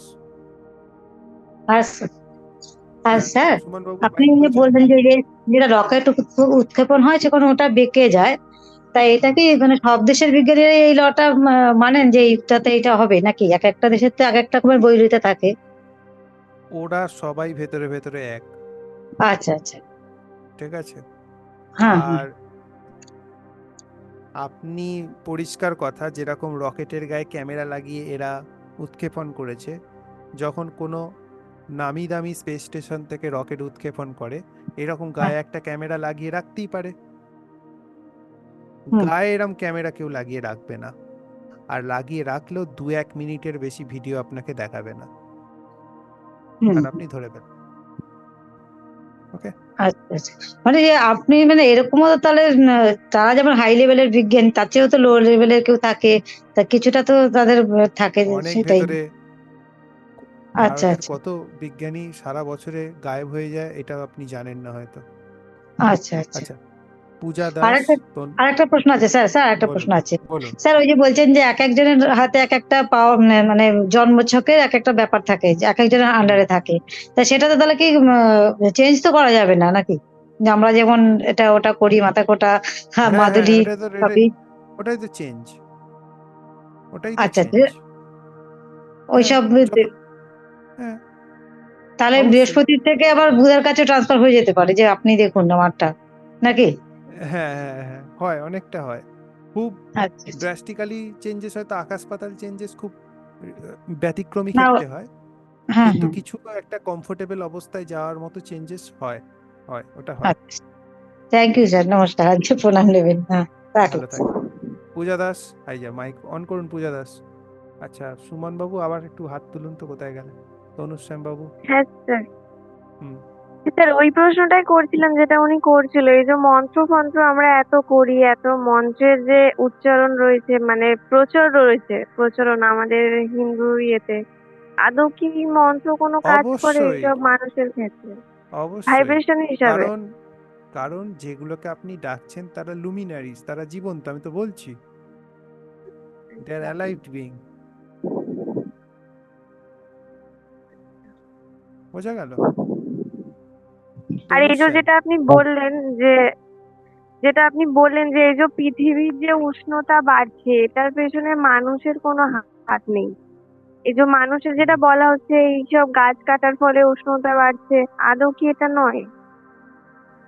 না, কারণ বলা হয় সমুদ্রের যে সবুজ প্ল্যাঙ্কটন আছে, যেটা সমুদ্রের মিড বরাবর তৈরি হয়, তার এত পরিমাণে অক্সিজেন এই তৈরি করার ক্ষমতা আছে, পৃথিবীর যত অক্সিজেন তৈরি হয়। আচ্ছা, কার্বন ডাই অক্সাইডের লেভেল কত পার্সেন্ট বেড়েছে এখনো অবধি? যেটা পড়ে এসেছিলাম ছোটবেলা 0.03% সামথিং হয়তো ছিল, ওটা কত বেড়েছে? বাড়ে না, একই থাকে। সিস্টেমটা তাহলে খুবই এত ইন্টেলিজেন্টলি রোদ্দুরের তাপ ডেকোরেট। কি করে বেড়ে যাচ্ছে স্যার আমাদের এটা যে অনেক বড় প্রত্যেক কোয়েশ্চেন। বছরে? সূর্য চেঞ্জ হয়ে গেছে। ছোটবেলায় সূর্য দেখতেন অনেকটা লালচে ছিল, এখন সূর্য দেখবেন ক্যাটকেটে হল সাদা। এখন যেটা ক্যাটকেটে আমাদের সাদা। এখন যেটা সূর্য আছে সেটাকে বলে হোয়াইট সান। ও মাথা গুলিয়ে যাবে, ছেড়ে দিন। রাত হয়েছে, খেয়ে দিয়ে ঘুমান। তনুশ্যাম বাবু বলুন। হ্যালো, হ্যালো, হ্যাঁ বলুন। শোনা যাচ্ছে? হ্যাঁ শোনা যাচ্ছে। হ্যাঁ, আচ্ছা, এই টপিক বাছার জন্য আপনাকে প্রথমেই ধন্যবাদ জানাই। যাই হোক, আর দ্বিতীয়ত একটা প্রশ্ন, সেটা হচ্ছে যে প্রথম প্রশ্নটা হচ্ছে এই যে সূর্য যে পশ্চিমে মানে অস্ত যায় পূর্বে উদিত হয়, অ্যাকচুয়ালি কি এই অ্যালাইনমেন্টটা পুরোপুরি ঠিক বর্তমান অ্যালাইনমেন্ট সময়ের পুরোপুরি জন্য? ঠিক মানে কি বোঝাতে চাইছেন? আমি তো মানেই বুঝতে পারলাম না কোশ্চেনে। কারণ ঠিক একটু কার বেঁকে অ্যাসপেক্টে? মনে হয়েছিল অবজারভেশন। বেঁকে যায় তো, বাঁকাই তো।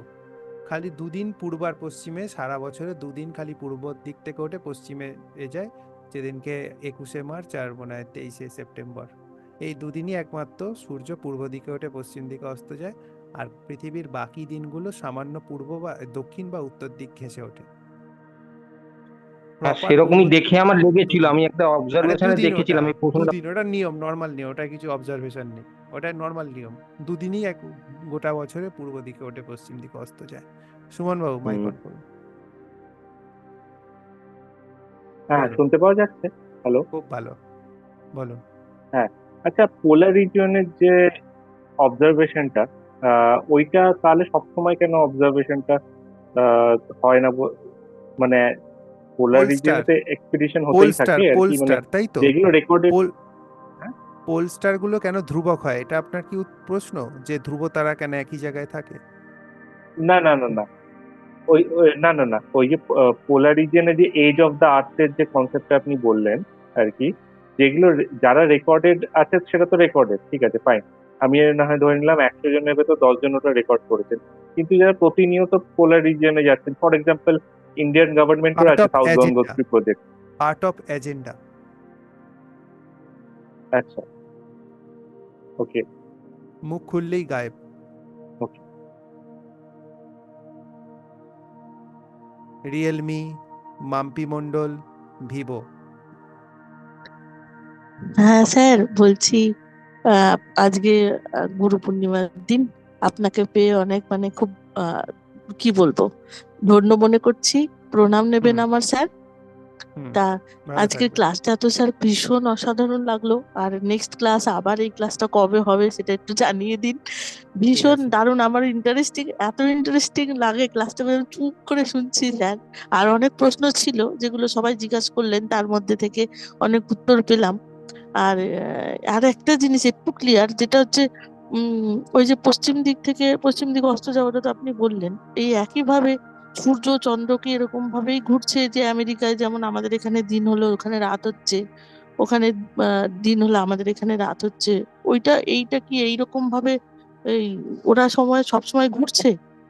হ্যাঁ হ্যাঁ, পৃথিবী তো ঘুরছে। অচলা, পৃথিবী তো সবসময় হুম হুম হুম স্থির থাকছে। হুম, ওরা ঘুরছে। আচ্ছা, এই তো ধরুন থ্যাংক সূর্যের ইউ স্যার। ক্ষমতা যেটা স্ক্রিনে দেখছেন, সূর্যের হ্যাঁ, ক্ষমতা ধরুন আপনার কোথায় গেল, এতটাকে আলো দেওয়ার ক্ষমতা আছে, তো বাকিটা আচ্ছা অন্ধকার থাকছে। স্যার, বলছি যে সূর্য যে চেঞ্জ হয়ে গেছে, এটা নিয়ে কবে ক্লাস করবেন আবার? ওটা বুঝতে পারবেন না, দেখতে হবে, এটার কোনো ডকুমেন্ট তো নেই, কিন্তু সূর্য মানে এটা তো সফটওয়্যারে তো, স্যার, আর এইগুলো যেটাকে যে আমাদের গুগল থেকে আপনি যে দেখাচ্ছেন, এই যে হুম, এইগুলো যে এইভাবে দিয়েছে গুগলে বা ইউটিউবে এরকম আছে, তো কখনো তো কোথাও কোনো জায়গায় তো স্যার এরকম আগে, এই যে আপনি মানে বললেন বলে আমরা এতগুলো মানুষ জানতে পেলাম, এর আগে হুম, কেউ এরকম ভাবে জেনেছে কিনা আমি জানি না। জানি না, আমিও জানি না। স্যার আমি আর একটা স্টাডি কথা। আমি স্টাডির পেছনে প্রত্যেক মাসে 50,000 থেকে 1 লাখ টাকা খরচা করি। আচ্ছা, আজকে নমস্কার স্যার।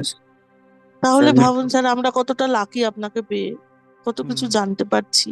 হ্যাঁ, সে তো ঠিক, কিন্তু আপ হ্যাঁ, যিনি ভিভো থেকে বলছেন আপনার নাম কি? আমার নাম সৌরভ ভট্টাচার্য স্যার। হুম, বলছি স্যার, এই যে আমাদের বিজ্ঞানীরা যে চন্দ্রযান পাঠালো, এই ধরনের ফুটেজ গুলো, বিভিন্ন ফুটেজ আমাদের দেখালো, তো এই ক্ষেত্রে আপনি কিছু কি বলবেন স্যার? এই আপনি তালি দিলেন, আপনার ট্যাক্সের পয়সাগুলো একটা তালপাতার বাক্স বানালো, তালপাতার বাক্সটাকে বললো যে এটা সূর্যে যাবে। সূর্যে কেন, ওটা উনুনের পাশে গেলেই চলে যাবে। ভ্যান অ্যালেন বেল্ট, আজকে সার্চ করবেন ভ্যান অ্যালেন বেল্ট। আচ্ছা, টেম্পারেচার দেখিয়ে দিচ্ছি, ঠিক আছে? আচ্ছা, ওকে। হুম, কোনো রকম ওদের লজিকে যাবেন না, আগে একটা বেসিক লজিকে যাবেন, অনেক আচ্ছা। কিছু বুঝিয়ে দেবে গেলেই। আমি আগে ভ্যান অ্যালেন বেল্টের আপনাকে টেম্পারেচার দেখাচ্ছি, যেটা পৃথিবীর এতে থাকে। ভ্যান অ্যালেন বেল্ট টেম্পারেচার, এটা গুগলেই বলছে নিশ্চয়ই, আমার পিতাজি হুম, এটাই লেখেনি। হুম, টেম্পারেচার 2000 থেকে 20,000 কেলভিন। বুঝতে পেরেছেন? কোন হুম। ধাতু আর কোন সার্কিট ক্ষতিগ্রস্ত হবে না বলুন এতে?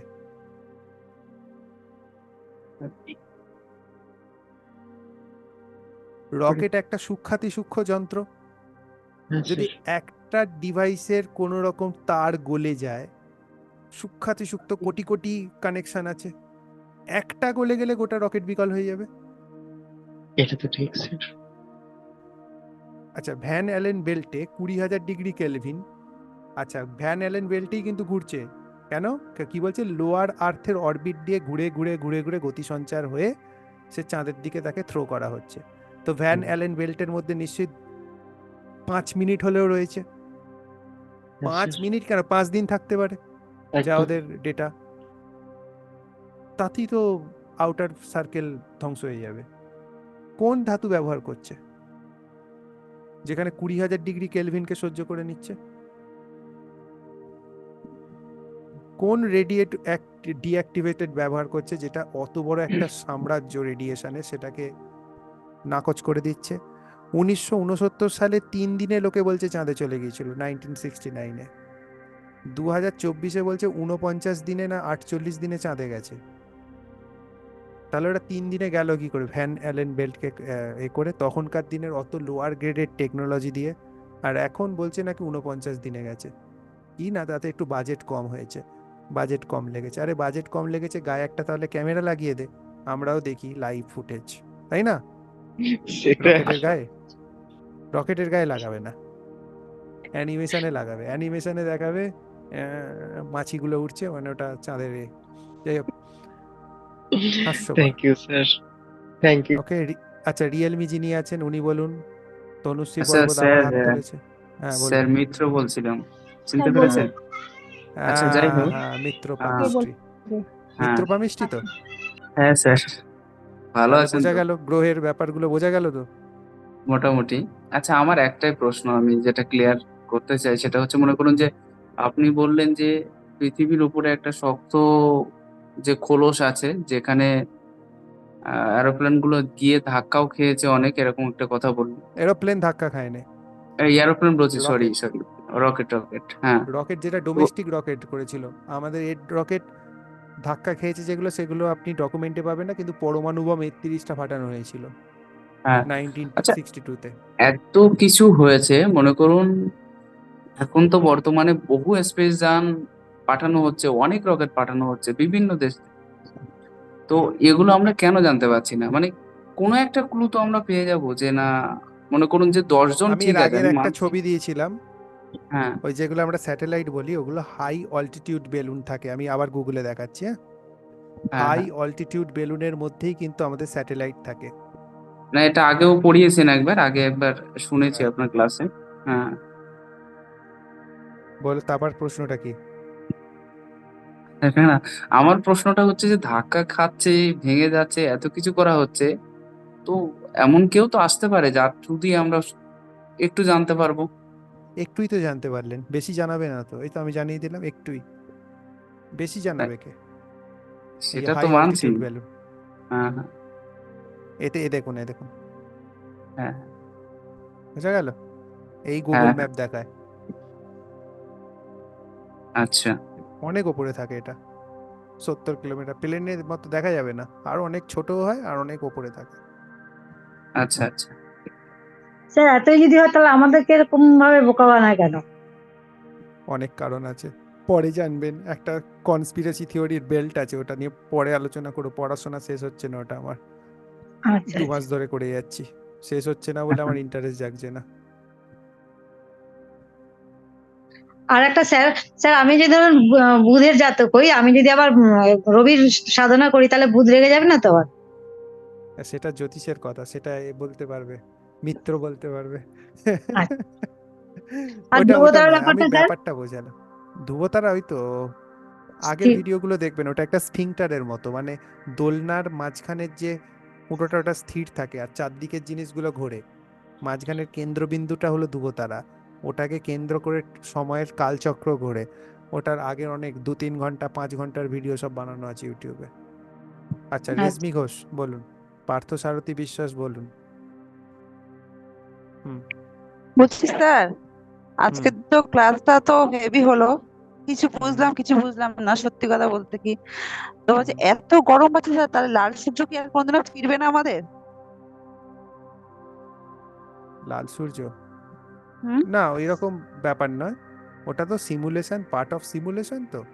হুম লাল সূর্য এর সূর্য বলে নয়, ওটা স্টেপ বাই স্টেপ চলছে। যেমন আপনি যদি দেখে থাকেন, 6000 বছর আগে চাঁদ ছিল না আকাশে, ওই নিয়েও ভিডিও আছে। আচ্ছা, ঠিক আছে স্যার। চাঁদ তাই রিসেন্টলি গরম, ইন্ট্রোডিউস করা হয়েছে, গরমের ব্যাপারের জন্য নয়। ওটা আবার আইসে আসতেও পারে, বিভিন্ন রকমের সিমুলেশন চলে। যার হাতে সিমুলেশনের কন্ট্রোল এসে যায়, সে যেমন ইচ্ছা ব্যবহার করে এটাকে। ঠিক আছে স্যার। অনেক জটিল জিনিস। আপনারা কোশ্চেন করছেন, উত্তর জানি, কিন্তু আবার উত্তর দিতে আধ ঘন্টা 1 ঘন্টা লেগে যাবে, কি করে বোঝাবো? পার্থ সারথী বিশ্বাস বলুন। হ্যাঁ, কেমন আছেন বলো? ভালো আছি।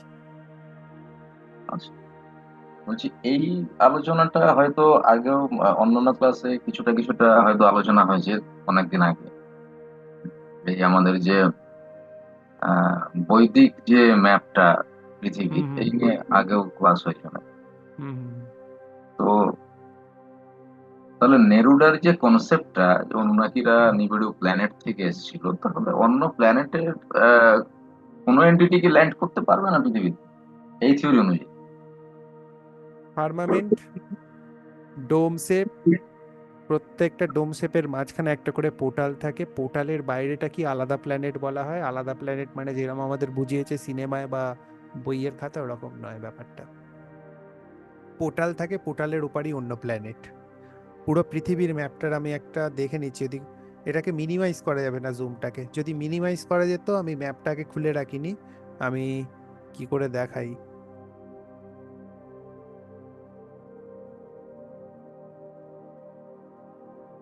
আমাকে একটু সময় দিন, আমি চেষ্টা করছি, আমি কথা দিতে পারছি না। মাই পিসি,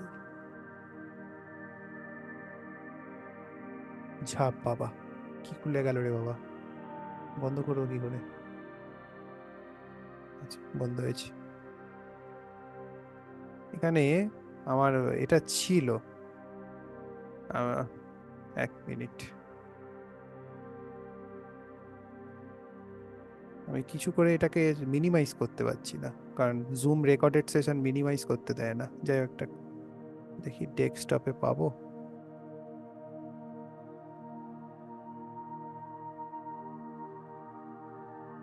পেয়ে গেছি, কি আমার আনন্দ।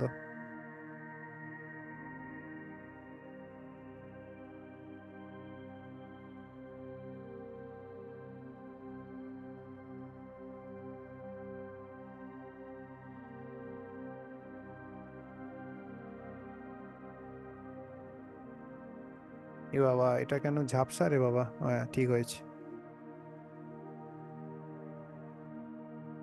আমরা আছি এখানে, দেখতে পাচ্ছেন এশিয়া, ইউরোপ, আফ্রিকা, চারদিকে বরফের পাঁচিলটা কে কে দেখতে পাচ্ছেন না? আচ্ছা, আমি এটুকুনি সবাইকে একটু মাইক অন করে দিচ্ছি, হ্যাঁ, হইচই করবেন না। আচ্ছা, সবাই দেখতে পাচ্ছেন কিনা জানাবেন। দেখুন তো না স্ক্রিনে স্যার, দেখা যায়নি। এটা এইবার দেখা দেখা যাচ্ছে। যাচ্ছে। হ্যাঁ, দেখা যাচ্ছে। এসছে। ওকে, চুপচাপ এবার সবাই দেখুন, কেউ খড়খড় ফরফর করবেন না। এটা হলো সেন্ট্রাল ল্যান্ড, এটা হলো নোন ল্যান্ড। ভালো করে দেখুন, এখানে ইউরোপ, এশিয়া, আফ্রিকা দেখতে পাচ্ছেন। আর আপনার গেট আছে, দেখুন এইখানটা করে গেট আছে, এ দেখুন এখানটা করে ব্রেক আছে আইস ওয়ালটা। অ্যাকচুয়ালি আন্টার্কটিকাটা হলো গোটা পৃথিবীকে ঘিরে রাখা একটা বরফের সার্কেল। এখানে দেখুন একটা গেট আছে, ঠিক আছে, এটা হলো পোর্টাল, ঠিক আছে।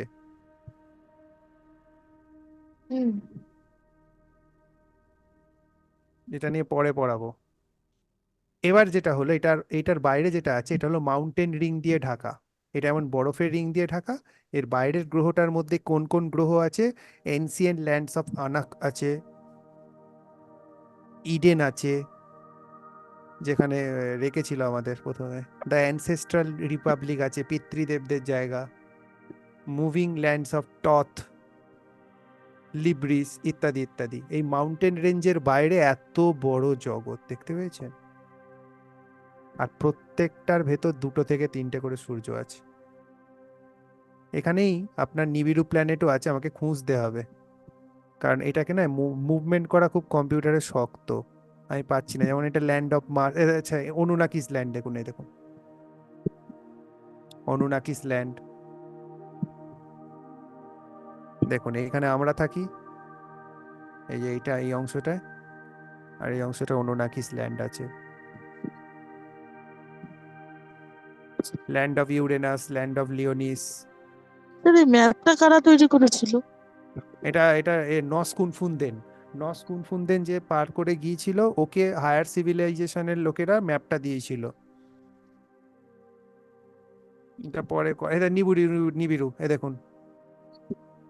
এ দেখুন মারদুকের ল্যান্ড, এটা মাঝখানে সেন্ট্রালে। এটা হলো গ্রেট ডোম। এর বাইরে যে অ্যাডভান্স সিভিলাইজেশন আছে, এই গ্রেট ডোমের পেছনে কি আছে ওরাও জানে না। Lands of Jupiter. রাত্রিরে ঘুমাবে তো সবার? দারুণ ইন্টারেস্টিং স্যার। স্যার এটা নিয়ে কিন্তু একদিন খুব ডিটেইলে ক্লাস করা চাই। হ্যাঁ স্যার, আরো ক্লাস চাই। মানে ঠিক আছে। জাস্ট মানে ভেবে গুল করতে পারছি না। কত বড়, আর প্রত্যেকটার মধ্যে স্যার, কিন্তু 2 কি 3টে করে সূর্য আছে। স্যার, আমার মানে এটা পৃথিবী, ভেবে ভালো লাগছে, অন্তত মূর্খ হয়ে মরতে হবে না স্যার, একটু জেনে মরবো। স্যার মানে আমাদের থেকে সিন্ধুদুয়ার অব্দি জ্ঞান ছিল, আপনি এর বাইরের জগৎটা চেনালেন। ম্যাপটা যাবে না কিছুতে, কয়েক জিবির সাইজ এটা,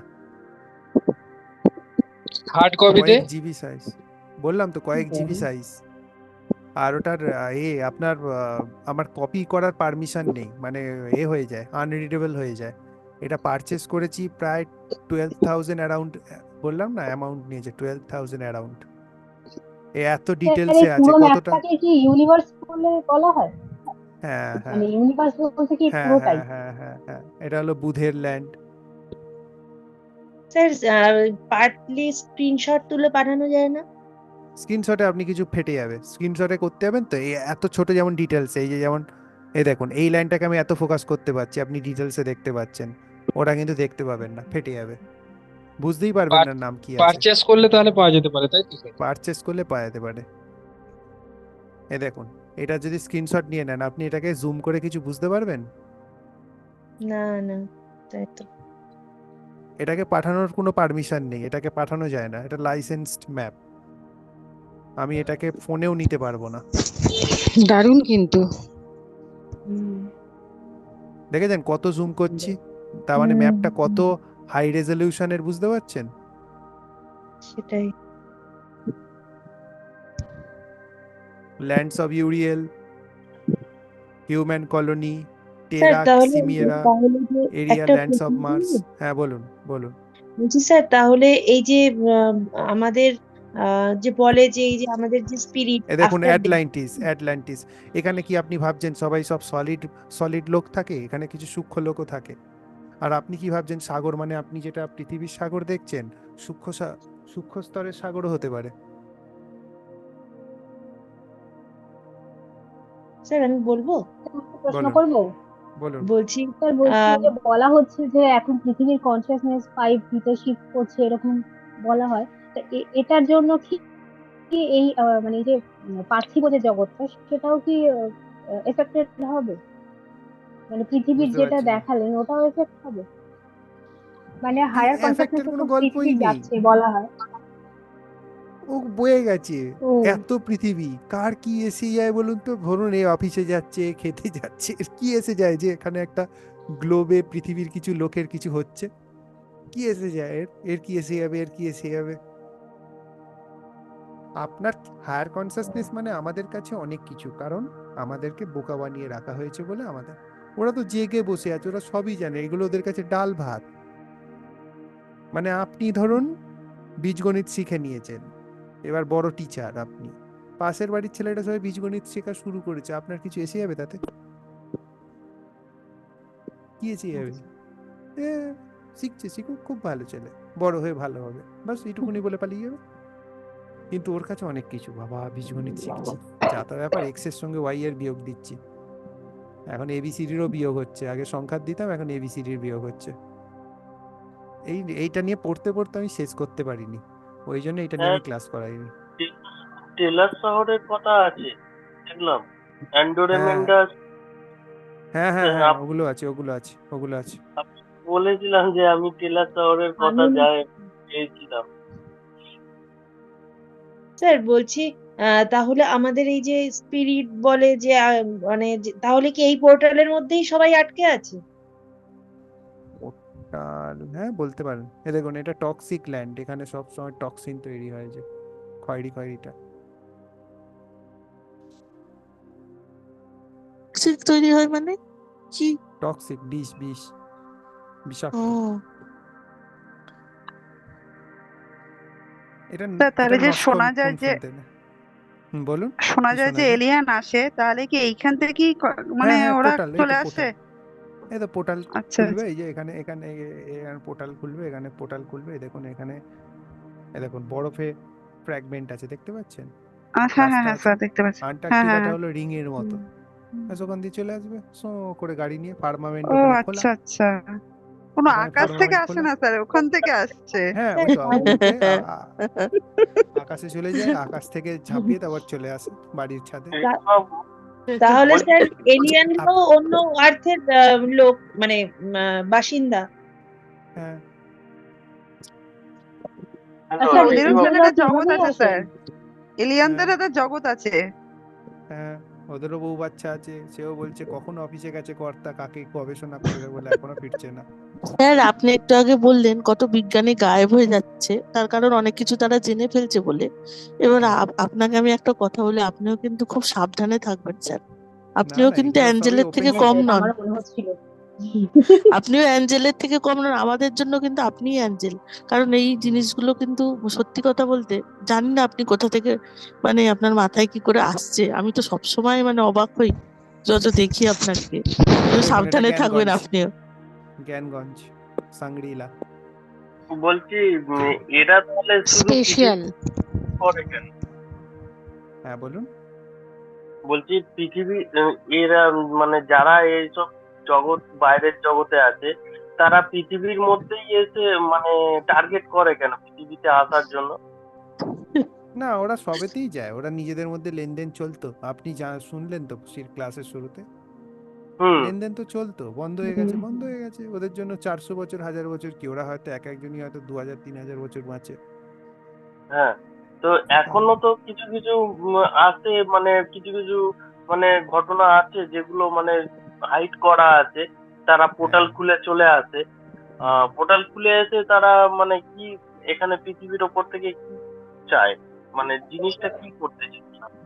তাদের ওই গবেষণা হতে পারে, আর এমনি পৃথিবীর ওপর কাবালের শাসন যেটা আছে, নেগেটিভ শাসন, কাবল, হ্যাঁ। ওইটার জন্যই, হ্যাঁ ওটার জন্যই অনেকে দূরে থাকে।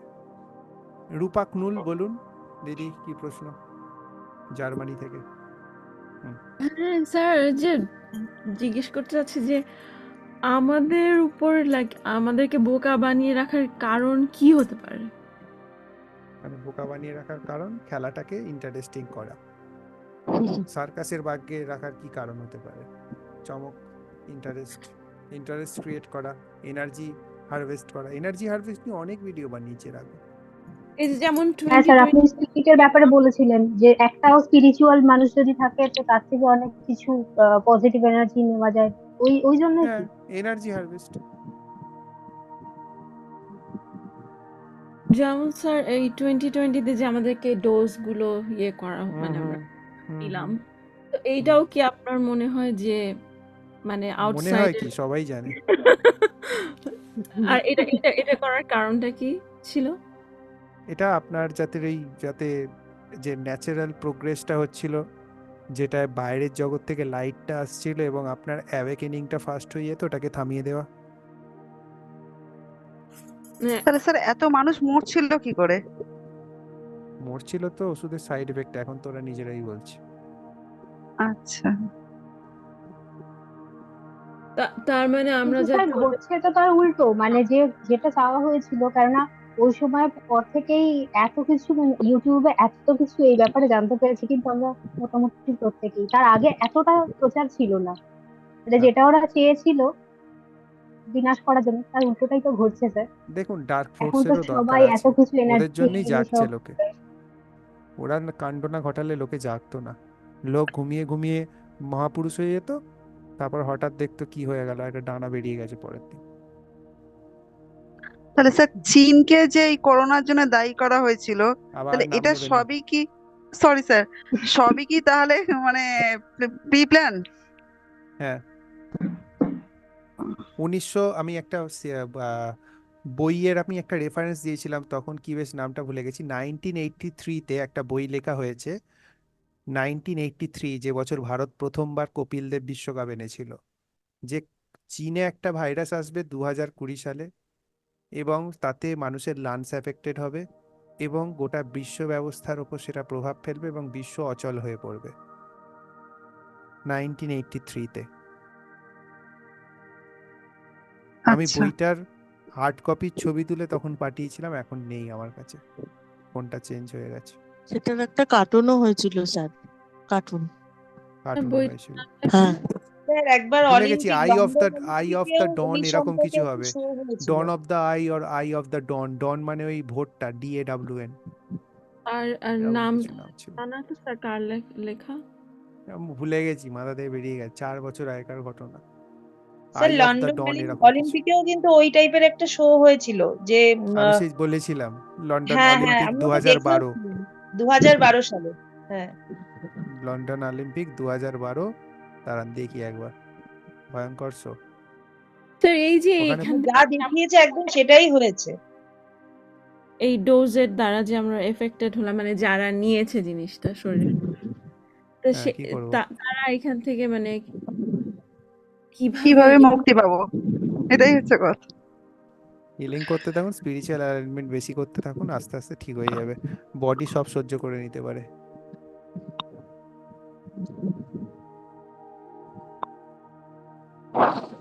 কিন্তু এটা পিছিয়ে যাওয়া হলো না আমাদের? কি করবেন?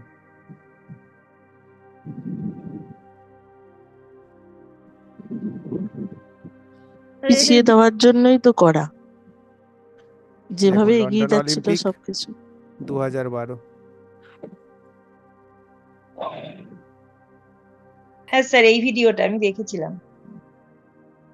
স্যার এখানে কি, এই ভিডিওতে কি আছে?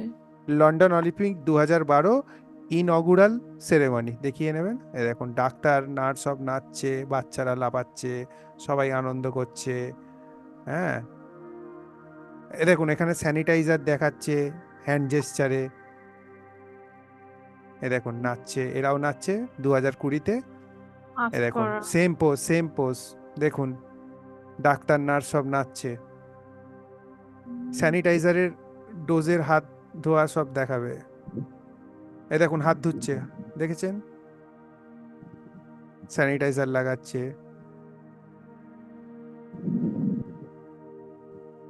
এ দেখুন NHS হসপিটালের নাম, নাচছে নাচছে। এটা আপনার অ্যাটেনশনে কি এলো? এটা 2020 সালে এসেছিল অ্যাটেনশনে।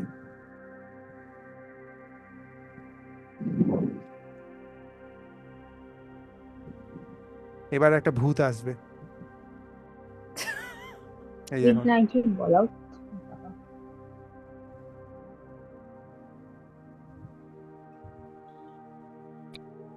স্যার এটা আমাদের সাথে করার কারণ কি? মানে কেন আমরা কি তাদের শত্রু নাকি? মানে না কেন না না এটা না, ওটা পার্ট অফ সিস্টেম, মানে ওটা কি সৃষ্টির অংশ। আমাদের খারাপ ডাউন, লাভ কি? ওটা ওটা অনেক বড় কোশ্চেন, এখন উত্তর দেওয়া যাবে না, ঘুমাবো। স্যার এটা তো আর আর আর তারাই যদি মানে আপনি যেটা বলেছেন এই গড দেখুন গড না উঠছে, সৃষ্টিকর্তা বা কিছু হয়, তাহলে তারা তো আমাদের দেখেছেন? ভালো রাইট? ভালো করে দেখুন।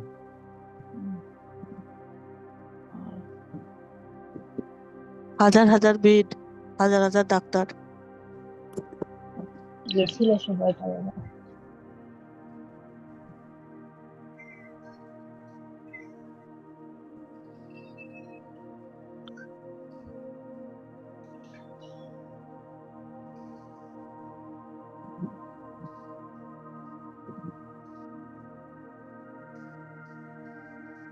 দেখুন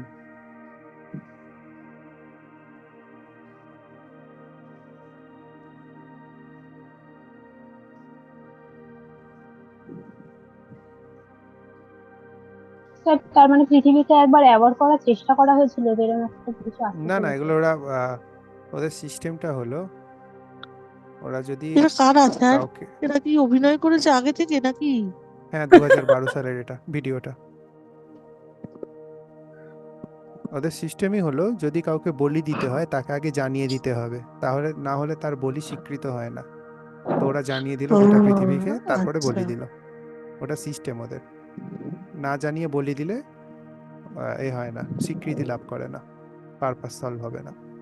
সেজন্য ওরা আগে থেকে সব জানিয়ে দেয় আপনাকে, ডিটেলসে জানিয়ে দিয়ে তারপর আপনার বলি দেয়। ঠিক আছে, চলুন আজকের মতো ক্লাস এতটাই, আবার পরে দেখা হবে, ঘুম পাচ্ছে। আর কারো কিছু বলার আছে? স্যার ম্যাপটা নিয়ে কিন্তু ক্লাস করবেন একদিন অবশ্যই করে। আপনি তো ঠিক আছে, একেবারে খুব ও স্যার সহজ আপনার কাছে কি এরকম কোনো ইনফরমেশন আছে যে নেক্সট টাইম আবার কোনটা বলি দেবে ওরা? না এখন নেই, হ্যাঁ এটা আমার ইম্পর্টেন্ট দেখে কোশ্চেন। আমার দেখে হোঁশ ফেরে, এখন নেই আপাতত। ঠিক স্যার আছে, ঠিক আছে হ্যাঁ স্যার, বলুন। ধন্যবাদ।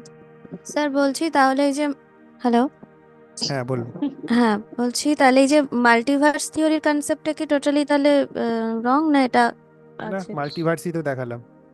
আচ্ছা ওইটাই মাল্টিভার্স থিওরি। মোটমাট কথা স্যার এটা পুরোপুরি চাল সারা বিশ্বের। হুম, ঠিক ঠিক। ওকে, টাটা, টাটা। গুরু গুড পূর্ণিমা, নাইট স্যার। শুভেচ্ছা। গুড নাইট স্যার, ভালো থাকবেন। আপনাকেও শুভেচ্ছা স্যার। হুম। শুভরাত্রি স্যার।